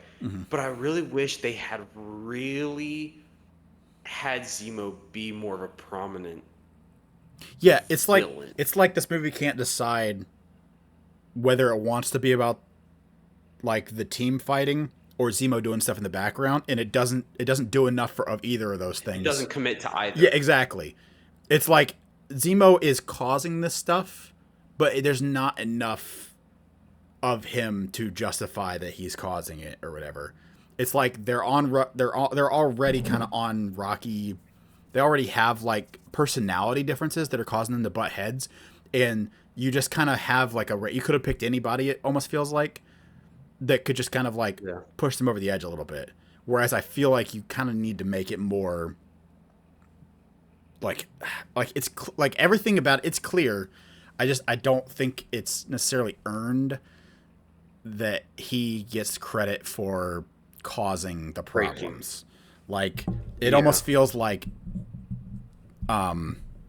this is kind These of problems were there. He tore the drape down. It's not like he caused the problem. And it wasn't due to anything really that, like in my opinion, that like suited him or whatever. It's just like, oh, he almost comes off as a villain of the week that just kind of is there and happens to be there to tip the domino or to hit the last straw or whatever. Like he doesn't have enough of a presence in that movie, and then he comes in Falcon and the Winter Soldier and steals the show. It's like if you had that Zemo in Civil War, yeah, there you go. I still don't think it would. I think the scene of him though at the end when he does try to kill himself and Black Panther stops him, I do think that really does offer something to us. Like imagine that scene's not there. And he tries to get away, but Black Panther stops him. Like, there's so much less to him, but the fact that he's just like, I did my job, and he just tries to eat it there. Like, I feel like that adds a layer to his character that, I don't know why, but it's just way more compelling. Like, man, so this is like really a committed dude. But also, like again, like we're kind of just tearing down it. Because I think we both think that some people are too high on it is the thing, if anything. But this movie is great. This movie gives so much. Like Spider-Man in this movie, barely in it. He's pretty good. Probably the best. Pretty great. Probably the best MCU Spider-Man we've had until No Way Home. In my opinion. Probably. Like I like I like seeing Spider-Man get on his own life. I like seeing life beat the crap out of Spider-Man. That's like core to me or whatever. And like he's this is like good day Spider-Man in Civil War. It's like this is just him doing good, normal 9 to 5, normal good day Spider-Man. Or I like the bad days, which is it's more focused on it. That's all. That's the only difference or whatever.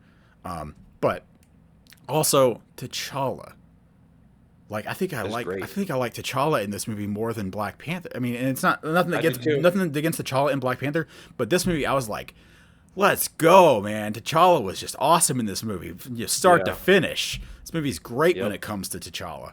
I think that like Tony annoys me in this movie, but I still like it because like Tony, like I feel like everyone is somewhat justified, and I think that's just, but it's I think yeah. I think when I saw this I movie, I was Team Iron Man for a while because I'm like, I'm Team Iron Man mainly because of how Cap handles things. yeah, and I Cap heard does seem somebody. like that's why I think it's kind of a Cap movie or an Iron Man movie because Cap is kind of like I don't know, like it The focuses way more on Iron Man. the way I heard it explained one time was Iron Man is stubbornly, I'll use a different word, jerkish. Like he's being so stubborn as a jerk, like stubbornly jerkish. And Cap is jerkishly stubborn. Like Cap is just being a jerk. No, he's being stubborn. Cap is being stubborn, Mhm. not willing to listen at all.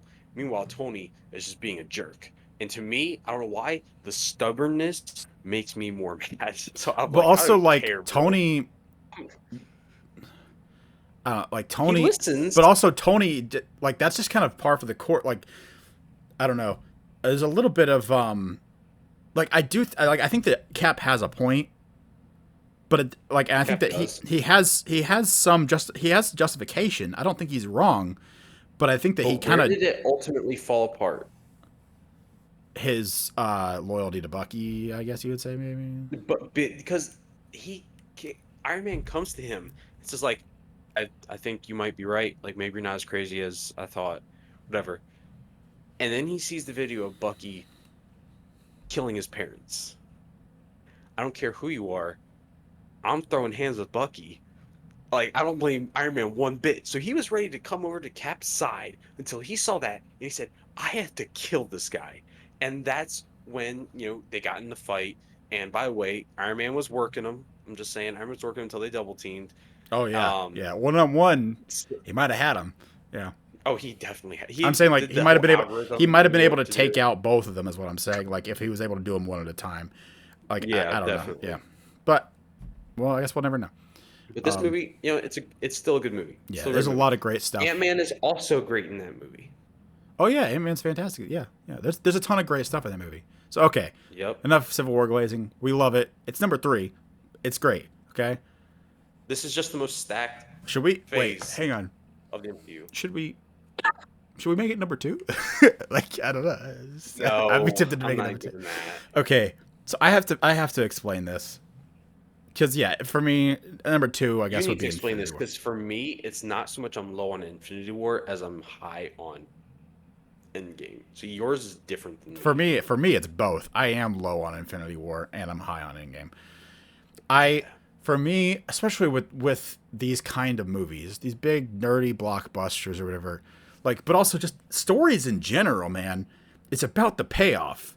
You have like your three acts to your story or whatever. You've got your man, it's been too long since I've done like literature. You have your See, your whole thing is that it's an incomplete story. well, it's an incomplete story. Um, but I have this I think that it's not as bad at it as I do think Endgame is not Endgame. I think Infinity War does have a complete story. I just don't think it's as impressive as people act like it is. Whereas something like Across the Spider-Verse, I think is 100% an incomplete story. I think Across the Spider-Verse, nothing happens in that movie. I think like nothing progresses in the story. You're like almost at the same point at the end of the movie as you were at the beginning of the movie. Across the Spider-Verse, this is a tangent, but I need to say it. I'm not going to engage Across for the the sake. Across the Spider-Verse should be like you have the spot set up as a villain, and I understand that that's like, the overall villain of the series. I feel like if you're gonna make it a trilogy, the Spot should have actually been set up somewhat in the first movie. Personally, if you're going to carry him through as this trilogy long, because what it comes across as is first is a standalone, which is why it's the best. First is standalone. 2, you introduce it like, oh yeah, this character was in here. You saw him get hit with the bagel, haha, funny, throwaway joke or whatever. But you're really setting him up at the beginning of the thing, and then as that's happening, you're actually setting up Miguel throughout that whole movie as the villain. Miguel is the villain of Across, which I'm fine with because you're setting up Spot for number 3. The problem is you need to resolve the Miguel thing in that movie, or you could have Spot be you could resolve the Spot thing by the end of the second movie. One of those things needs to be resolved. You can have another arc or whatever that you start up in the third one, and then have that running parallel to whatever whether it's Miguel or Spot be the villain of the third one, the main thing, and then have like another arc like you did with the Spider Society and Miguel. But one of those two, like what you have here is you have 2 arcs going on, 2 like stories, 2 villains, whatever. That's fine, but when you do that, you have to have one get resolved by the end of that one to justify the other one carrying on to be the bigger threat. When you have 2, you don't establish which one's a bigger threat. It's just like, we're just dealing with both these things, and then by the way, we'll come back to this later, and so we're gonna cut it off in the middle of both of those things. So like personally, I would have resolved the Spider Society / Miguel plot by the end of Across the Spider-Verse, and that movie, if you do that, that's my favorite of the 2. But it does, like, Into is so good on its own. You don't need anything else. Across, you don't need Into, but Across, you can't watch Across. You need Beyond. Like, nothing. There's no resolution to any story plot in Across. To be fair and to be good faith, I have heard people say that the main character of Into is Miles, the main character of Across is Gwen, and the main character of, I don't know, I guess it's going to be Miles or all of them, or I don't know, whatever, with Beyond.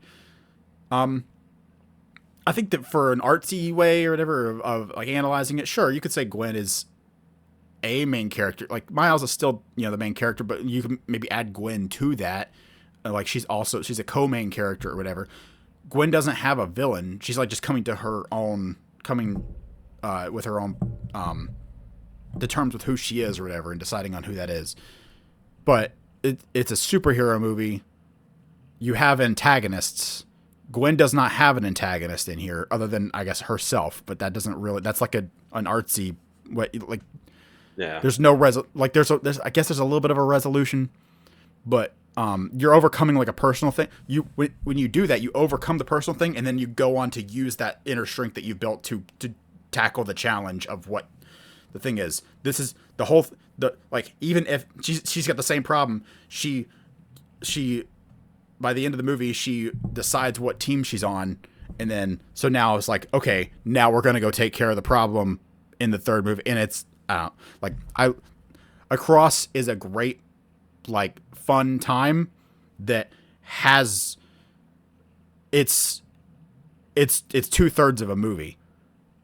Like, it's not, it's not a bad movie. It's just not, there's the story's not there. Like, you have to end something. I have a lot of problems with that movie. Oh, that's because you're a racist. I'm kidding. But that's not one of them, though, that you're talking about. I mean, I get what you're saying, but also, you don't like the character assassination of Peter that I don't think. Yeah, but as far as like the whole like resolving of antagonists that you have built up, I feel like I understand what you're saying, but also at the same time, for what they're going for, imagine if they had resolved the Miguel thing. It takes so much of the momentum away of the tension that they're going to have going into the next one. You don't need that. You say that, but I think no. See, the thing is, in reality, this like multiverse, like engulfing threat that Spot is, this major thing, the Spot is becoming this like super multiversal level threat that they're all going to have to team up, right? Like it's going to have to be like a joint effort for everyone to come together. But shouldn't it be easy for them to beat Spot if everyone's automatically on his side by the end of that movie? It should be easy. It will be easy because of how they're doing it. The conflict still. No. In the third one of convincing everyone. No. See, I disagree because the thing is, I don't want it to be easy. The third one should be you resolve the Miguel stuff. Mostly this one, like you have your big fight. You know like the second one should end with him and the Spider Society settling their differences, and now they've got to figure out what's going on. And Spot is like this insurmountable. They're like, wow, now we got trouble. Like what you're saying and what I'm worried about them doing is like Spot's a problem and he's in the background getting stronger and stronger. And then by the end, but the actual person we're dealing with is Spider Society and Miguel for most of this movie.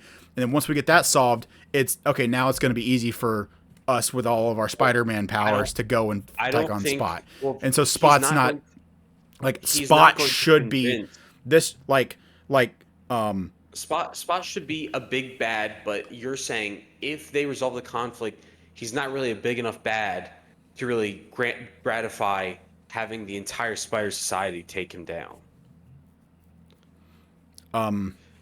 But the thing is, I don't think he's going to convince them to be on his side and then take down Spot. He's going to have to manage the Spider Society, stop Spot from killing his dad, to show the Spider Society that he was right. It's not the reverse. That again, what you're saying is fine. They can do that with the third one, but then the second one is just fluff. The second one has no purpose in existing, other than to be like what should be part of the story of the third one. Like it's a rubber band. It's a tension. Yeah, I want when I go see a movie, Infinity War. I agree with you. I don't think Infinity War's that. I agree. I do agree. I don't think Infinity War is nearly that bad. Okay. All right. Maybe next time we'll get into Spider-Man movies. Yeah, that could be a teaser for it. We'll talk about. But we'll get back to Infinity War. Because there's no way I'm going to clip this whole conversation for one ranking. So at the end once we decide, we'll go through and rank them. But okay, so Infinity War is good. Infinity War, people say that like Endgame is a mess or No Way Home is a mess. Infinity War's kind of a mess.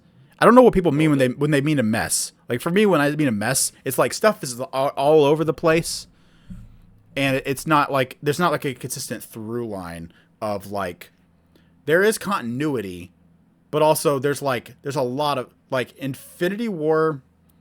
And like Infinity War, you have to have seen like 5 or 6 other movies before Infinity War to understand. Endgame, you just need Infinity War because it's a part 1 to Endgame, and Endgame has all of Wasp and Ant-Man and the Wasp, or Captain Marvel.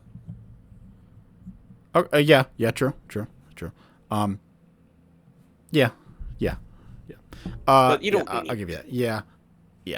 I would say to the same extent that you need Phase 1 movies to watch Avengers 1. Yeah. But okay, so like the beginning of Infinity War is fantastic. When it's starting to tie everyone back in together from how they broke up at the end of Civil War or whatever, when Cap shows up in that train station, so good. Like that's good. I think I've talked about this before though. Set pieces for some reason can really make or break a movie for me, and I think a lot of the set pieces in Infinity War are not good, or they just don't work for me. I like the New York fight when they first show up there. That I think that's probably the best part of the movie for me. You got that, and then all of a sudden, they leave. It's in space. Does anyone besides Spider-Man make it to space? Doctor Strange. Doctor Strange. Doctor Strange. Okay. Tony. Oh, Tony does go. Yeah. That's right. Yeah. Duh. I'm an idiot. Yeah. Okay. So, Spider-Man, Tony, and Doctor Strange go to space. I love the clip of Tom Holland accidentally like spoiling that. The Spider-Man's in space. You know. But okay. Yeah. So they go to space. So they're in space and they meet up with the Guardians. Meanwhile, like, there's like other people, like there's the people in Wakanda Thor that are doing Wakanda stuff. Thor's also in space, but somewhere else in space. So like Rocket everyone and is Groot. super far away. Everyone, and like I understand, it's a cool thing. It's a cool novel thing that now you are bringing all the like 6 or 7 different groups together. Maybe not 6 or 7, like 4 or 5, maybe different groups together. Somewhat, you're mixing them a little bit, or rather, you're like kind of splintering off like the core Avengers, and then just sending a few of them with different groups. I guess would be more accurate. Mm-hmm. And so like Thor kind of barely. I'm trying to remember like what is Thor like the nowhere stuff. I think we talked about this with Guardians. I don't like nowhere just in general. Like the vibe, the set pieces of nowhere. Don't like it, and like. Right. I don't know, like just it doesn't do much for it. The whole scene with Thanos showing up and like using the reality stone to do stuff or whatever. It like first time I saw it, I was like, oh. Every time after, I'm like, okay, I don't know. I'm just I'm waiting to get to the better scenes. And then I don't know, the scene with him with the gun, and he does try to shoot Gamora with Peter Quill, because she makes him promise, you have to kill me if he gets me. And so Thanos has her, and he's like, "Go ahead, come on, shoot her." And yeah, I forgot about actually that. Does shoot. He does, and it's bubbles that come out. Yeah. Like to me, I'm like, and Thanos says, "I like him," or like, "I like you." So, but like, so is the reality stone actually changing reality, or is it just because in that instance, like perception. If it's not perception, because in that instance it would have killed her, it just would have looked like bubbles. So it is. Yeah. So it is reality. But then, like, when he chops Drax up into 1,000 little blocks, and then when he leaves, Drax is just back to normal. So it's like, okay, I guess he didn't chop him up into 1,000 little blocks. Like, maybe it's just whatever in that moment. Yeah, it's just I don't know. Like like some of the stone stuff kind of bothers me. But let's see, and then they're in the big ring thing. I think that is probably the next best scene when you've got. The Guardians, some of the Guardians, I guess, with Strange and Iron Man. I almost said Eggman for some reason. Iron Man and Tony. What master do you serve? Yeah, like that whole set piece / like that stuff that's going on in the ring ship or whatever. I like that. That's good. And then you got again Wakanda getting ready for Wakanda stuff. I like Cap, Bucky, and Black Panther working together, but like you've got kind of like the three on like I love the characters, but you got kind of the 3 weakest Avengers with an army kind of setting up to fight like another just kind of cannon fodder army. You got like 2 cannon fodder armies getting ready to fight with like 3 kind of figurehead,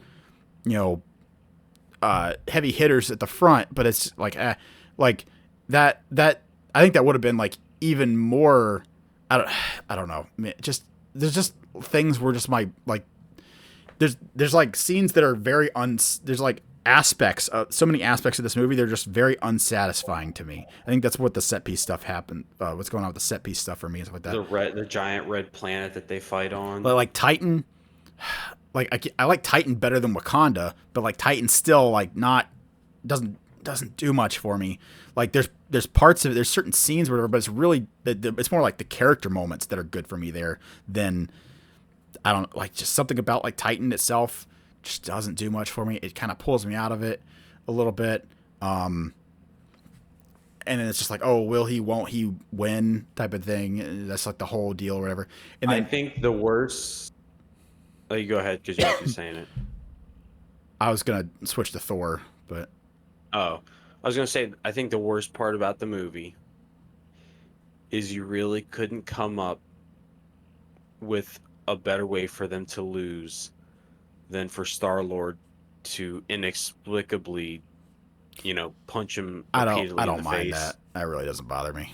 To me, I think that's the stupidest thing. Listen, Endgame has issues like that too that, when we get to Endgame I'll talk about, but to me that's just it's so stupid. But anyway, go ahead. Yeah, yeah. I mean, yeah, that doesn't bother me, but like, I don't know because I think that Star Lord is kind of that hothead. He's kind of an idiot most of the time. Shoot him or something. That the punching repeatedly didn't make sense. It doesn't make sense. Yeah, I don't know. Was this was yeah, this was after Guardians of the Galaxy Volume 2, so maybe he's like high up on I'm a god type of thing. I don't know. I don't think so. Probably not. Because didn't his dad tell him like if I die, like you won't have the powers? Yeah, but do we know that that's true? I don't think we do. Because He he survived kind a of little bit too long in yeah, Guardians exactly. 3. He survives a little too long in the space. I think he's still a tough little guy, but he might have a little You're something talking about special. Thor But and yeah, so we Rocket. got Thor and Rocket. I do like. I think that one's pretty good. The Thor Rocket Groot stuff is pretty good. Uh, it's just like you got it again. It's just like there's like 5 different groups, just all over the place. Not even on Earth. They're just all over the galaxy doing different Yeah. stuff. So it's not like it's like you don't have one like mission or like two. You got 5 different things that are all happening, and none of them get enough development to really be satisfying when it does come all together. And they don't all come all together. They're still all over the place. It's not Yeah. about them coming together. Like when Infinity War gets the like does Thanos come to Earth first or is it Thor? I don't remember. Thor comes first. I mean that's a No. cool scene. Don't get me wrong. Remember now. The rainbow bridge, the beam cannon, whatever. I forget what the Bifrost scene with Thor, Rocket, and Groot. That's a really cool scene. I like that. But man, like, and then they just start tearing up the army. That's cool. Like I'm on board. I like that. You're starting to bring the pieces together. Which would be something I like. But then, Thanos comes and pretty much just like once he has all but the last bit he needs, like once he has 3 or 4 stones, it's just like it's pretty much just a snowball effect from then. And it's just kind of unsatisfying. They're really not putting up much of a fight at that point. But again, like I get what do you do, but like it's just the complete lack of payoff, which I think like for me that's just, like that's gonna be a payoff that would have been okay with you. Oh man,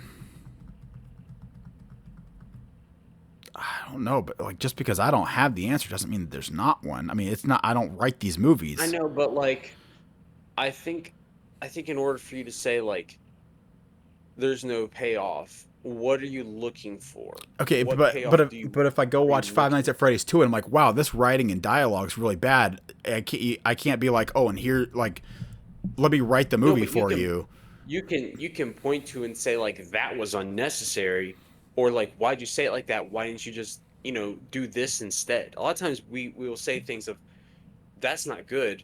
Why would you not just do this? Like what's the matter? Like but it sounds like when you say it wasn't a good enough pay. It wasn't. There was no payoff. There was no payoff. Okay, this is gonna be a thing in this podcast isn't. for me because for me, especially when it comes to a story, like that's the conclusion of a story, and you can leave stuff somewhat open ended, or whatever. But when you have one movie, I don't like Empire Strikes Back. Okay, hot take. Don't like Empire Strikes Back because I'm a little. it on doesn't that too. it doesn't wrap up. Like you can have stories that like are left open ended, but the actual story that you're telling during that story, like you have to have a beginning, a middle, and an end of that arc. And To be, Infinity War does not have it, and the payoff is It that does. is that conclusion. It is that it does actually have an ending. they lose. It's a non-satisfying ending. They lose. Thanos goes and sits watching the sunset, and that's the end of the movie. Yeah, but there's no payoff. There could not have been another one, and that actually could have been the last movie. It would have sucked, but it would have sucked feeling, not like the movie would have sucked, but like. But would it have It would sucked? have been like, Let's say they don't make Endgame. Let's say they end the MCU right there. Is that good? isn't it basically just Watchmen? I don't know. I've never seen Watchmen. Oh, well, it's not Watchmen, but like, it not for MCU, but if this is like, some kind of like The Boys, something from like Amazon where people would herald it as like, wow, what a great, superhero movie that's different from yeah, the sure. rest. If something in The Boys happen where that's and at the end of The Boys, if at the end of The Boys Homelander wins, and that's just the end of it, which this is the final season. If Homelander ends the end of Boys, are you gonna be in it? It's like they're like the whole thing is them like they're just trying, like all of the team. I don't know if do you watch The Boys? No, but I know. Okay, so like the whole of the actual book, because the boys is the nickname of like the good guys, right? So if the boys are just throwing everything at the wall that they can, and Homelander is just beating the crap out of them, he way outpowers them and he wins, and maybe he gives a couple good speeches about because like Homelander's the best part of that show, like Anthony Starr acting and everything like that. Like he can give great performances. If he gives great performances, but the end is the boys just throwing themselves at him, and he just wipes the floor with them, and he just says, "You know what? Screw it," and he just destroys the world, and then that's that's how it ends. Is that a good show overall? I think for artsy people it is. I don't Because they say, I don't care about that. Look what Also, the power and greed also, that like- consumes you can do. Like, is the MCU artsy though? Like, No, but Yeah. that's why I'm saying like. But the thing is, you're saying it's not. Is that a good movie? And I'm trying to say like. For me personally, I like happy endings, right? So I don't. but you don't. But you don't like. But But I think that I don't think it's a good. Your critique is not you walk out feeling distraught. And it's like my so critique sad. my critique is that it's shallow. There's no actual weight or gravitas to this. We know that like when you end a part one movie, when you end a part, I hate part one movies. All right, with the exception being Wicked, because I think Wicked actually wraps up at a decent point. You could never make Wicked for good, which you would leave out some of the story of like what happens or whatever. But you do not need any information in Wicked for good to complete the thing, because you have Wizard of Oz, you have like the books or whatever. Like if you want more story or more fanfic or whatever, that's all out there. I disagree. Like Wicked for good is the story of how she became the Wicked Witch of the West. Whatever happens after that is completely wrong. No, it is not. That's completely wrong. Necessarily. Why is she going to the wizard? Why is she going to the wizard? Who, Elphaba? Yeah. One, because she has power. She has the magic. But also, it's for the animals that are being mistreated. That's the whole, like, her whole point is for her to get her foot in the door so she can Wicked does not treat the animals as the main. They may say that it kind of is. It is not. That is they the driving do force not of give her that enough going. gravitas to the Wicked is about her, right? That gives her a little bit. The ending to that movie means nothing.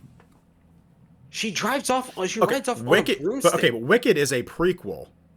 It by necessary. But it doesn't mean anything. Wicked takes the understanding of that these are characters from Wizard of Oz. Even if you've never seen it, Wizard of Oz existed. This is the setup for that. This is what happens. She's not wicked at the end of Wicked. She's not wicked at the end of For Good. She's not wicked. It is a prequel that gives you a different spin Wizard of on Oz it. analogy doesn't hold up. No, it does. It does. Because it's not the same character. You can watch Wicked and then watch Wizard of Oz and like think of Wizard of Oz. Oh, okay. So this is the propaganda piece that the wizard put out, telling the story of like from the wizard's perspective or from the like society's perspective. And but you still need another movie to do that. you don't. You just said you need Wizard of Oz. Well, okay, yeah, but Wicked is a prequel. A prequel by like, not by definition, but by the nature of what a prequel is, means that a prequel is building on something that's already there. Like it by definition is. It's like if you took a sequel backwards. The Wicked ends with her riding off on the broomstick away from that tower she was in, right? Like that's the ending. She does the end of the Wicked ends with her becoming the Wicked Witch of the West, which is all you need for setup for. But it ends with that scene, right? Yes. She does the little. That is not when I watched that movie. I was like, "That's it.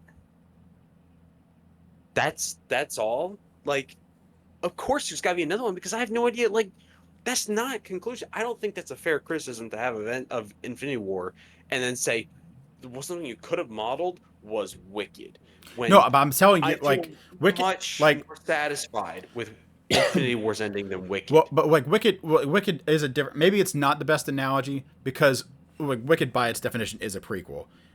For Good is not a prequel. For Good is like a concurrent telling of the stories of the Wizard of Oz, and that's if anything, that's what.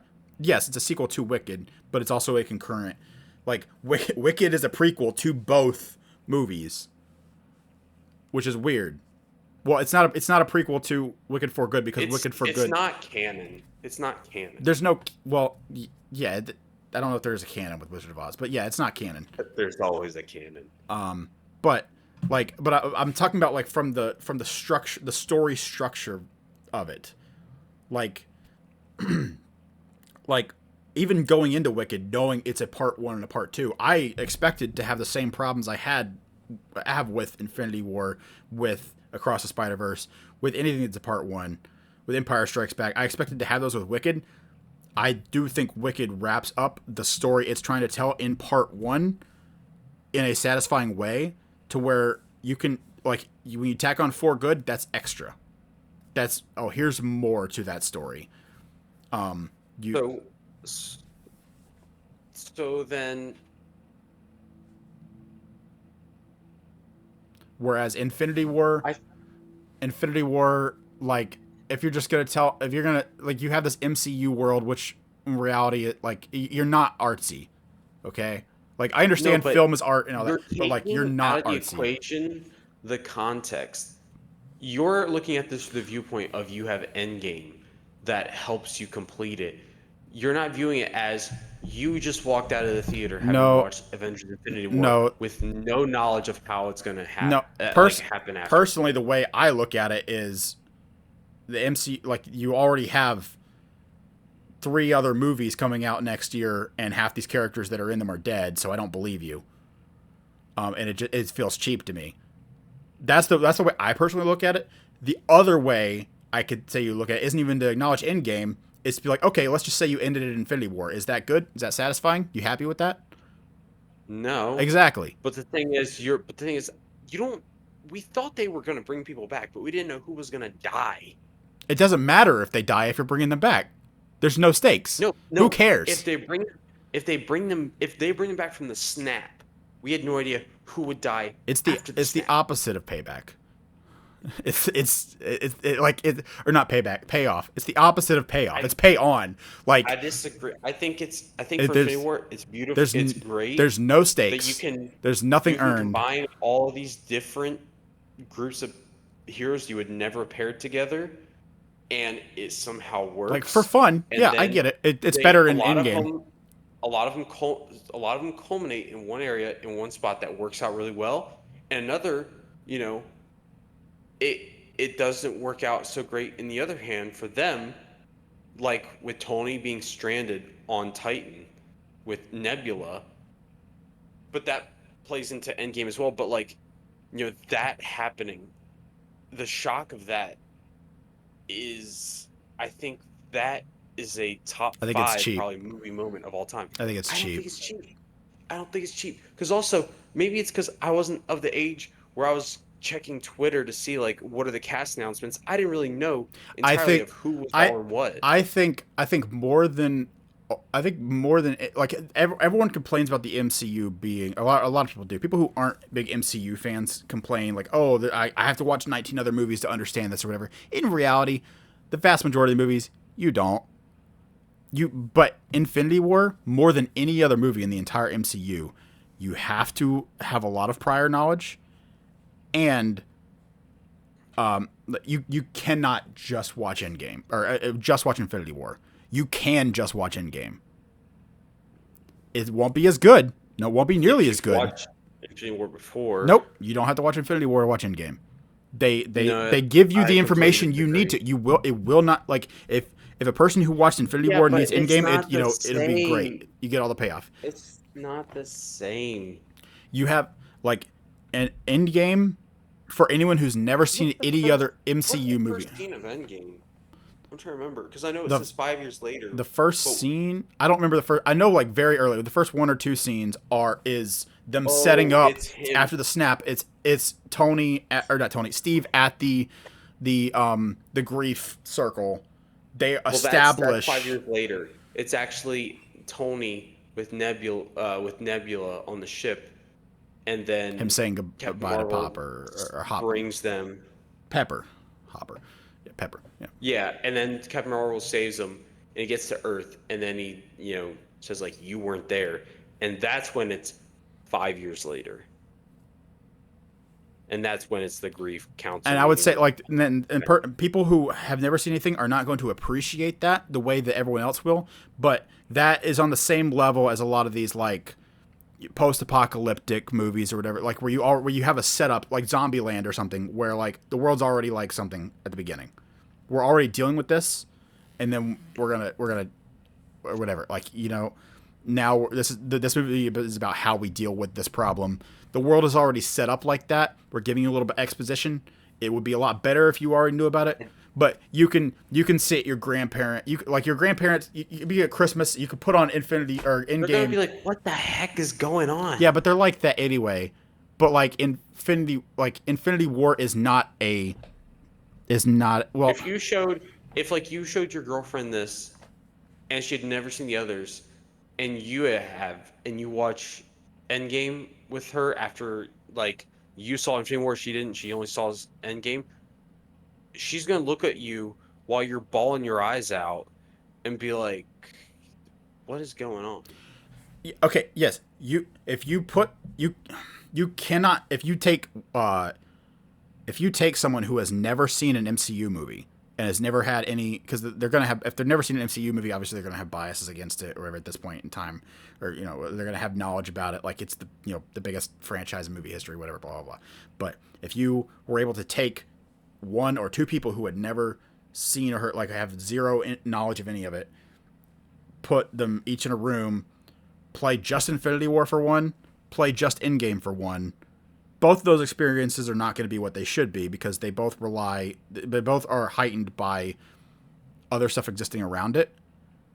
But which one is a movie by itself, stands alone? Which one has all the the features of a complete Thinker. story is Endgame. Well, I'll tell you what. If they watch Endgame but they don't watch Infinity War, they're gonna be like, "Okay, that was weird, but it was an okay movie." If they watch Infinity War, they're gonna say like, "I need to watch the next one."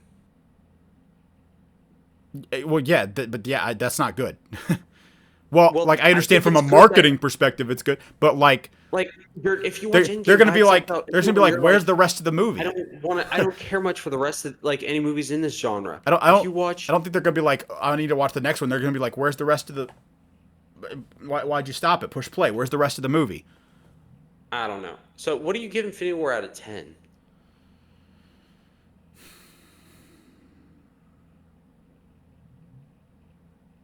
Man,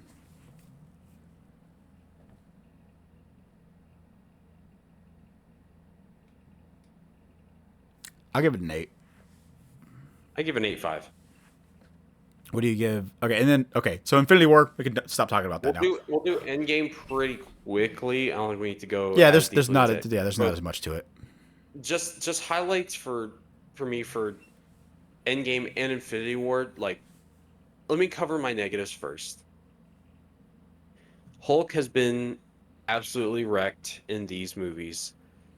Both of them, a little bit of redemption in Endgame, but not enough to like make up for what they did to him in Infinity War. Another negative is the mechanisms used to push story along the beginning of Endgame, with the rat jumping on the button that gets Scott out of the Okay, quantum yeah, for zone. sure, stupid. But like, That's stupid. It's stupid, but like, But it's who also cares? like, it's also like it didn't happen immediately. What helps me out is that happened 5 years later. Like 5 years time. Yeah, it took 5 years for a rat to jump on it. Like, that's a little bit more believable than it like the next day, when it was in storage. So, but still, like, that's stupid. The other negatives I have about it,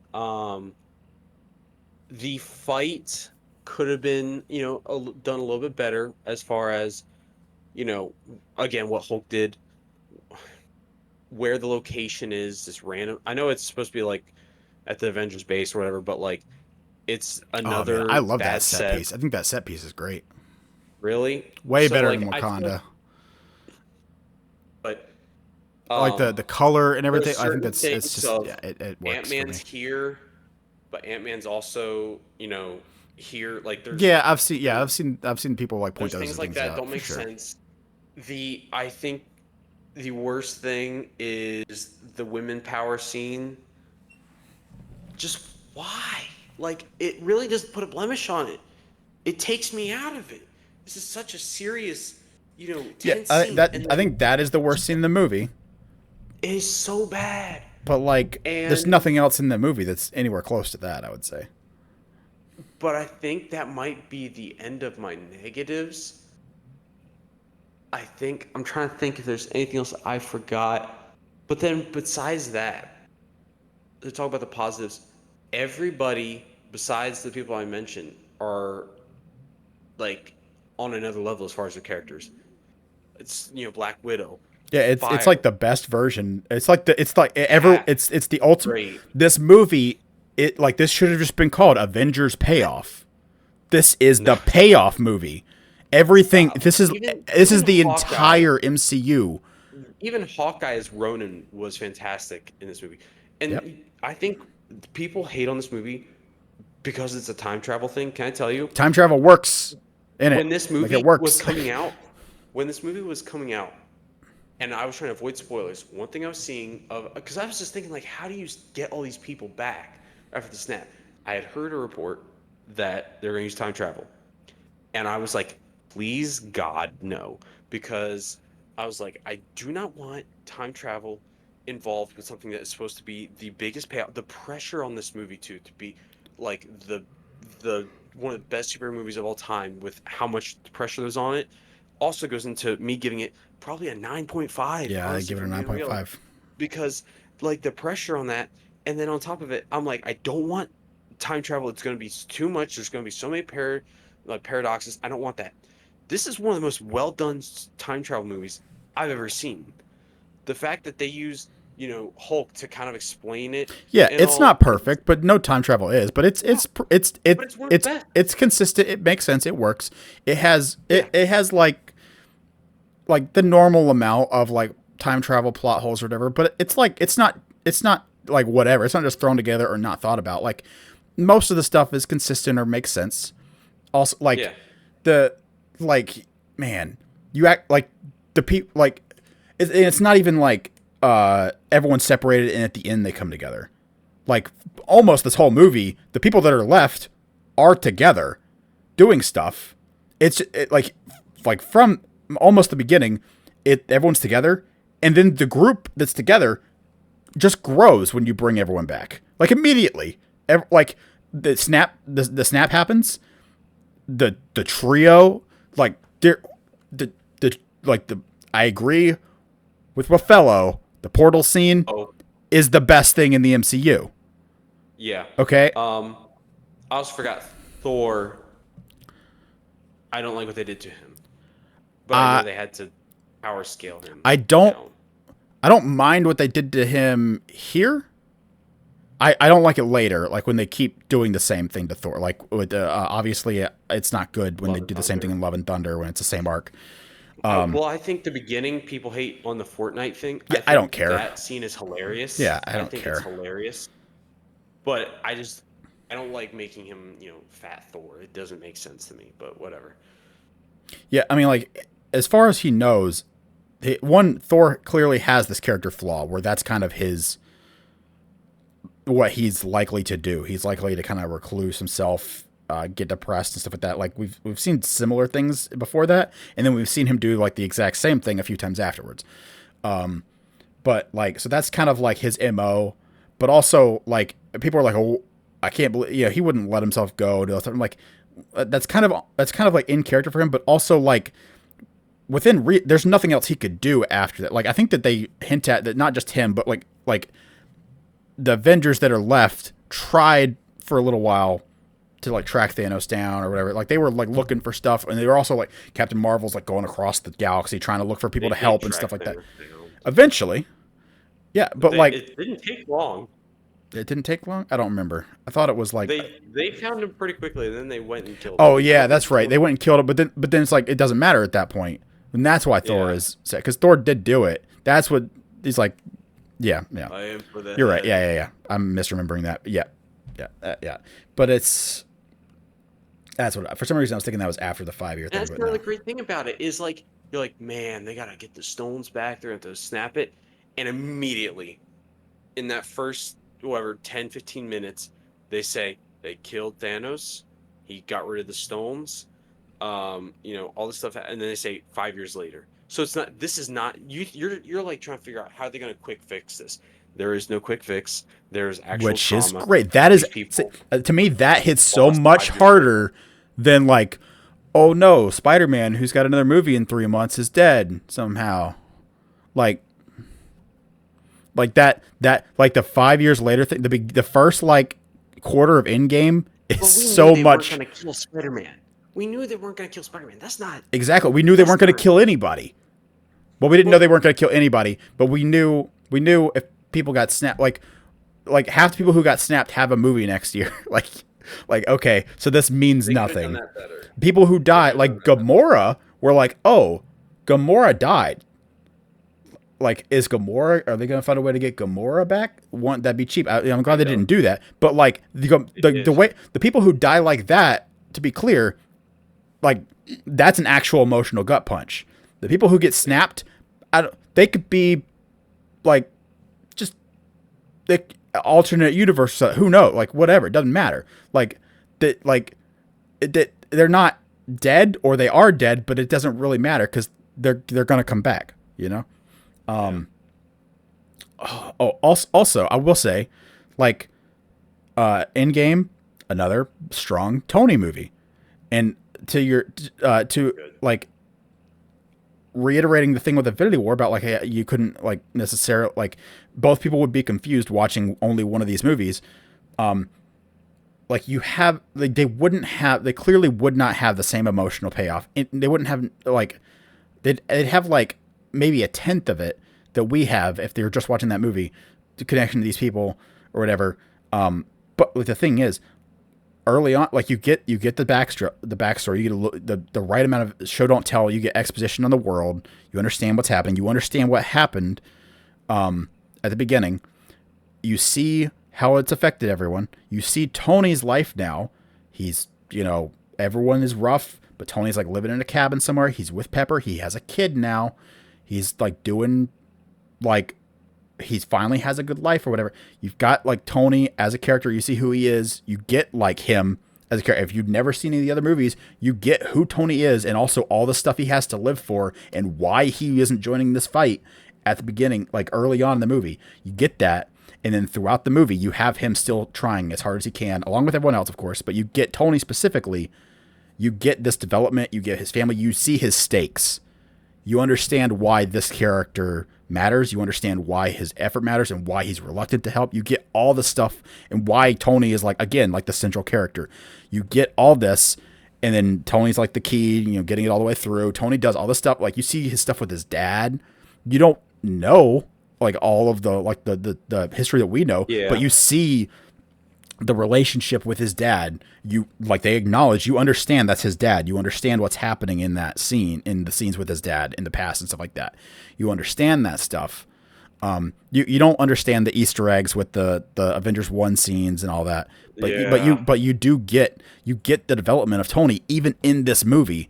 So when he dies at the end, you don't get hit, like you don't get absolutely nuked at the end emotionally, but you do get the effect that, hey, this guy who's a father and a husband or whatever, who got pulled into this at the beginning and was like, a happy guy with his family or whatever, who didn't want to do this, but got pulled in because he wants to save the world and bring people he cares about back. Like, you get this hero coming back, risking everything, saving the world in this crazy last ditch effort where, like, the two people who have superpowers like aren't beating the guy, and he jumps in and steals the stones at the last second and commits the ultimate sacrifice. Like, you still get that payoff.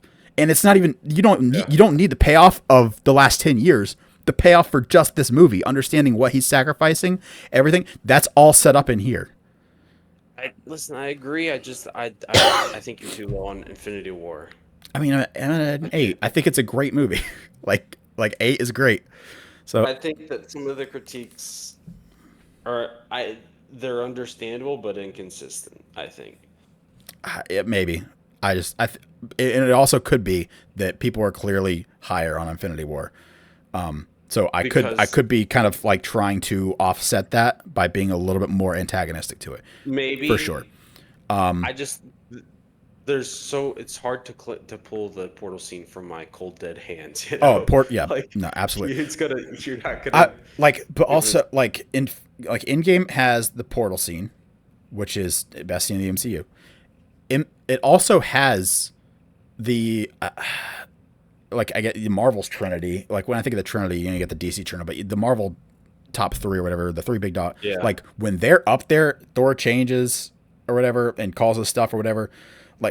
Like the last 30 minutes of this movie are full of so much absolute peak MCU bangers. Yeah. Between the top 3 looking up, Cap with the hammer, man. Just that's like another top 3 MCU scene, man. Like, I don't even know what else is in there besides those two. It's probably something from No Way Home or something, man. Like, it's those two scenes. Like, man, like the payoffs, like it's a good, solid movie. Like, the vast majority, like, it has some plot holes, but like the plot holes are not as bad as like stuff like No Way Home, which is also a great, fun movie. It is consistent, and like it has a good through line and a good story arc, and how everything like works, like condensed in itself, that is only elevated by everything around it. Unlike Infinity War.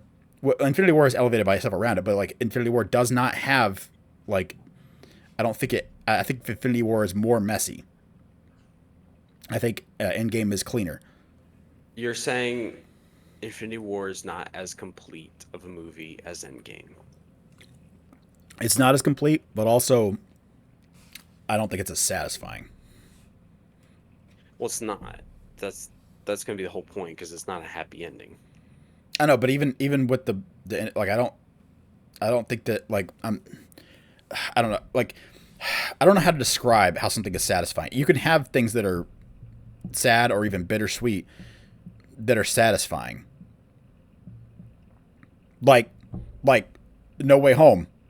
Excellent example. Like the way that May dies, or like the May scene and all that, like, that is satisfying.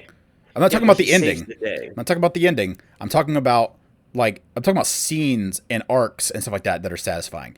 May's arc in No Way Home is satisfying. And the relationship of her with Peter, and how May is the one with the because like Yeah, The she plays the Uncle Ben Yeah, role. the Uncle Ben role, the way that May incorporates that and becomes that character is a satisfying. It works. It is a I don't know how to like this. Like the word satisfying is the only thing I could think of to say. Like I know what you're saying, certain things kind where of it click can into be, place but the correctly. thing is, but you're equating that is different than, say, like, you're equating that. A better comparison of that would be Tony's death. Tony's death is satisfying. That movie is satisfying. The thing is with Infinity War, Vision's death is satisfying. I don't need anything more from Vision's death. Vision died. He's dead. But Infinity War, you're saying, is not satisfying because it lacks that satisfying ending because you know there's going to be more.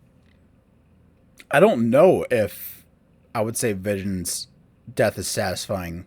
Vision's death was satisfying because you know what? They did it. They broke the stone like they were supposed to. They destroyed it. And he still got it. He reversed time and then took it from his head and killed him. Yeah, I'm trying to remember it. Yeah, you might be right. I was thinking along the lines of like the fact that like they do all this stuff or whatever, and then he just kind of just gets through it all. Is how I remember that. But I could No, be yeah, misremembering. he gets through it all, but the thing is, he convinces Wanda it's okay. Just destroy it. Like, it's okay. Oh yeah, because I was thinking it was with Shuri, because doesn't Shuri try and destroy it for a while or extract it or She something? tries to take it out, Yeah, and that's what I was it's thinking wasn't yeah. satisfying, because that fails or whatever. And I'm like, you're doing all this stuff, and like it can fail, but like I don't like yeah. In my mind, I was trying to remember like where he gets in there because I thought like other stuff gets in there, which is why No, they have to it's move. They when have to Wanda leave. destroys Yeah, them. Wanda has to destroy it. Um, yeah, I guess that'd be satisfying. That's frustrating if anything else because it's like you waited too long.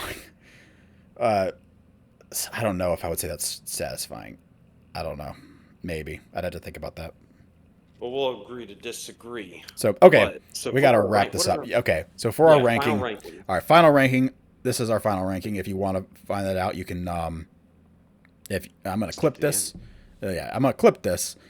I think so. If you want to find that out, you can go and watch the full video and see our discussion on this whole thing. So for our ranking of the MCU, Phase 3, we have 11 movies. At the bottom, we have Ant-Man and the Wasp. And to be clear, I don't think we think any of these are terrible. We just think that they start out as just fine or okay, and then Only they watched get it to peak. once. Yeah. So, all right. MCU Phase 3 rankings. At number 11, we have Ant-Man and the Wasp. At number 10, we have Captain Marvel. At number 9, we have Spider-Man Homecoming. I think it was Guardians. Yes. Yeah, okay. So at number 9, we had Guardians of the Guardians Galaxy, 2, Volume 2. Volume 2. And then at number 8, we have Spider-Man Homecoming. Fight Me. At number 7, we have Spider-Man Far From Home. Again, Fight Me. At number 6, we have Black Panther. At number 5, we have Doctor Strange. At number 4, we have Thor Ragnarok. At number 3, we have Captain America Civil War. At number 2, we have Avengers Infinity War. And at number 1 for Phase 3, we have Avengers Endgame. Yep. That's going to be controversial. I'm going to hopefully clip I'd that, say, and y'all can fight me on it. yeah. So, These are all good movies, yep. Well, but somebody's, people are going to be upset about someone's that. gonna be on top. And It's this all is right. going to They be can get our over it. longest episode yet. So I think with that, Yeah. we'll go ahead and wrap it up. We had like nothing really to talk about except for horrible Five Nights at Freddy's and then just some other news or stuff. We didn't even talk about the Netflix buyout, supposedly maybe that might be happening. Paramount swooping in. Yeah, too. I heard that. So maybe we'll get into that some other time. But Yep. all right, so we'll go ahead and wrap it up there. We got our longest episode with nothing to talk about. So here we go. But we had the biggest and possibly the best phase of the MCU. So this should be a treat. I thought this was going to be a relatively short episode, and it went on like half an hour longer than anything else. So so all right, well we'll see you guys next time. Maybe we'll have a special one for you here upcoming for like a Christmas special or something. We'll see. Um, without anything else, then today we'll go ahead and wrap that up. Like and subscribe if you feel like it. Leave us a comment. Let us know what else we should talk about. Again, that's been I'm Justin. That's been, we're Mask and Cowl, and we'll see you guys later.